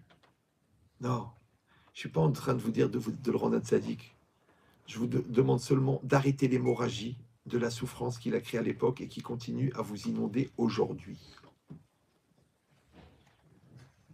Vous avez compris ou non? Il est comme il est, il était comme il était. Mais moi, je vais arrêter d'être la victime.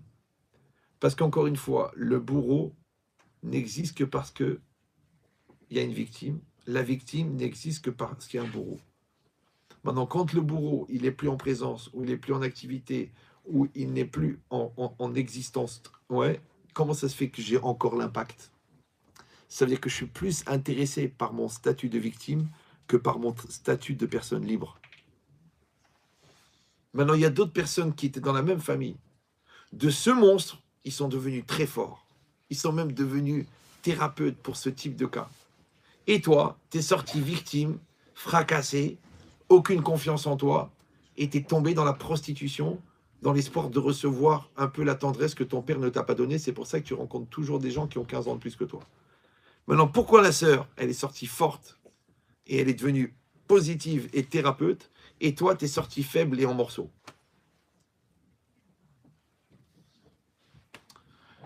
Voilà. Donc, vous comprenez que ce n'est pas l'événement. C'est qu'est-ce que tu fais avec l'événement?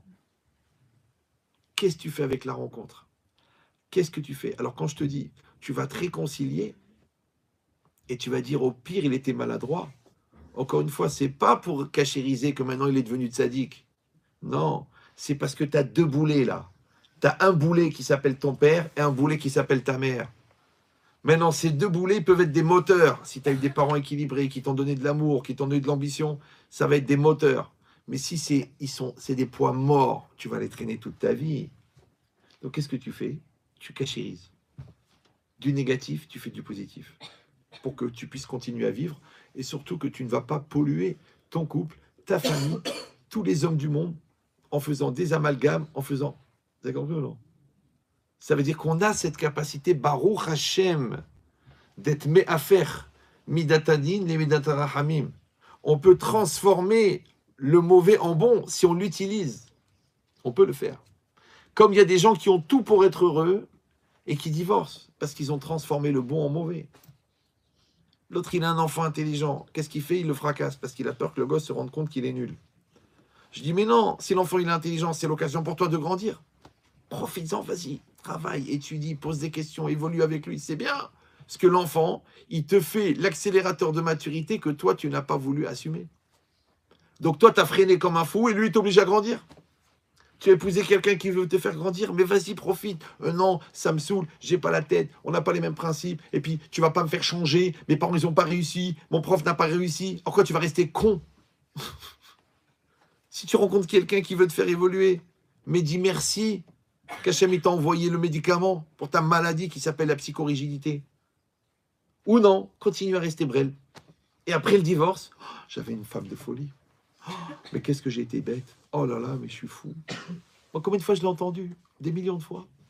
Et je l'ai dit aux gens. Je dis, écoute, là, vous êtes dans la crise, vous êtes dans le malaise, vous êtes dans le conflit. Mais un jour, si Dieu veut, vous allez divorcer. Et vous allez sortir dans la rue. Et vous allez commencer à comparer. Vous allez dire, mais attends, mon mari, il était super. Ok, bon, il était un peu plus religieux. Ok, ma femme, elle était un peu plus nerveuse. Ok, mon mari, il voulait pas expliquer. Il était un peu silencieux. Ok, il y avait des défauts. C'est sûr, puisqu'il y a des différences. Mais encore une fois, si vous aviez utilisé ces différences pour créer de la fusion, parce que l'eau et la farine ne se ressemblent pas, mais la fusion, elle fait du pain. Tu peux utiliser la différence. L'élève, encore une fois, il n'a pas le même niveau que le maître. Mais comment l'élève grandit? Grâce au maître. Ok. Mais comment le maître, il augmente son intelligence? Grâce à l'élève. Vous avez compris ou non? Donc la différence, elle peut être vécue comme une source de complexe, ou peut être vécue comme une agression, elle peut être vécue comme une opportunité. Donc décide, qu'est-ce que tu veux faire de ta vie? C'est ça ce que j'ai dit au début du cours. Ouais. C'est qu'en fait, c'est l'état d'esprit, le terrain psychologique, le niveau de croyance, la capacité à assumer une réalité qui va faire que cette réalité, elle sera positive ou négative. C'est comme tu veux. Alors que les gens, ils font l'inverse. Ils ne prennent pas le préliminaire, ouais, ils prennent l'événement. Et l'événement, il est négatif, c'est du négatif. L'événement est positif, c'est du positif, alors que c'est faux. Si tu es en amont, si tu es en recul, en fait, si tu es adulte, ouais, et ben chaque événement, tu vas décider qu'est-ce que tu vas en faire. Et de tout événement, on peut faire du bien. C'est ça, Gamzu Letova. Ça aussi, c'est pour le Tov. Et Tov, on a dit que c'est quoi? C'est pour compléter. Kol de Avid Rahamana Letav. Tout ce que fait Dieu, c'est pour le Tov. Donc, c'est pour compléter. Donc, j'ai compris que je veux devenir Tov. Maintenant, pour devenir Tov, eh ben, il faut des caresses et il faut des tréha. Eh ben oui. Je vous donne un dernier exemple, après je vous laisse tranquille. Vous allez à Florence. Vous regardez le David de Michel-Ange. Vous l'avez déjà vu ou non? Le vrai. Il fait 6 mètres de haut. Il est énorme. Il faut comprendre une chose. Hein. Ne le prenez pas mal. Hein. Je vous aime tous. Vous m'avez supporté pendant 2 heures. Au départ, Michel-Ange, on lui a amené un bloc de marbre. Vous me suivez ou non? Qui faisait 8 mètres de haut et qui faisait 1,50 m sur 1,50 m. Tu sais combien de coups de marteau il a mis? Tu sais combien il est petit marteau il a mis? Tu sais combien de coups de lime il a mis? Tu sais combien de papier de verre il a passé? Quand tu vois ça, mais c'est tellement bien fait, tu fais un peu comme ça avec les yeux, tu dis il va se lever, il va marcher. Il va avancer. Il a atteint le trait humain. Comment d'un bloc carré? Tu dis, mais C'était un artiste. À Botaï, on est des blocs de marbre au départ. Carrés, tous les mêmes. Après, la vie, elle va tailler. Mais dans l'acceptation du marteau, elle fait apparaître la facette. L'acceptation de la lime, elle fait apparaître la courbe. L'acceptation du papier de verre, elle crée le polissage. Alors comment tu es devenu une personne parfaite à cause de tout ça? C'est vrai que ça peut faire mal, hein? Mais rappelez-vous que la musculation, c'est de la torture. Bah oui, c'est parce que ça fait mal que tes muscles grossissent. Devenir intelligent, c'est de la torture. C'est parce que tu as mal à la tête que ton cerveau il se développe. Faire des études, c'est de la torture. Mais comme ton projet il est grand, donc tu vas subir toutes ces étapes, ça ne te dérange pas. Construire un couple, c'est de la torture. Parce qu'il va y avoir toutes ces confrontations, tous ces pleurs, tous ces nerfs, tous ces stress. Mais bah, au Hachem, quand tu vois que ton couple il est construit, il est équilibré, et qu'il y a, la complicité, il y a la promiscuité, il y a la solidarité. Tu oublies tous les coups que tu as pris. Quand tu vois que l'enfant il est éduqué, il est construit, il est autonome, tu t'en fous des redoublements et de l'arnouna et des milliers de couches que tu as changées parce que tu as atteint un résultat. Donc le secret, c'est qu'on peut être dans la boue, mais on pense au projet, on pense au but, on peut tout passer. En français, ça s'appelle l'idéal. Maintenant, rappelez-vous que les réalistes sont pessimistes et que les idéalistes sont optimistes. Donc, il faut juste que tu décides si tu veux être optimiste ou pessimiste. Voilà.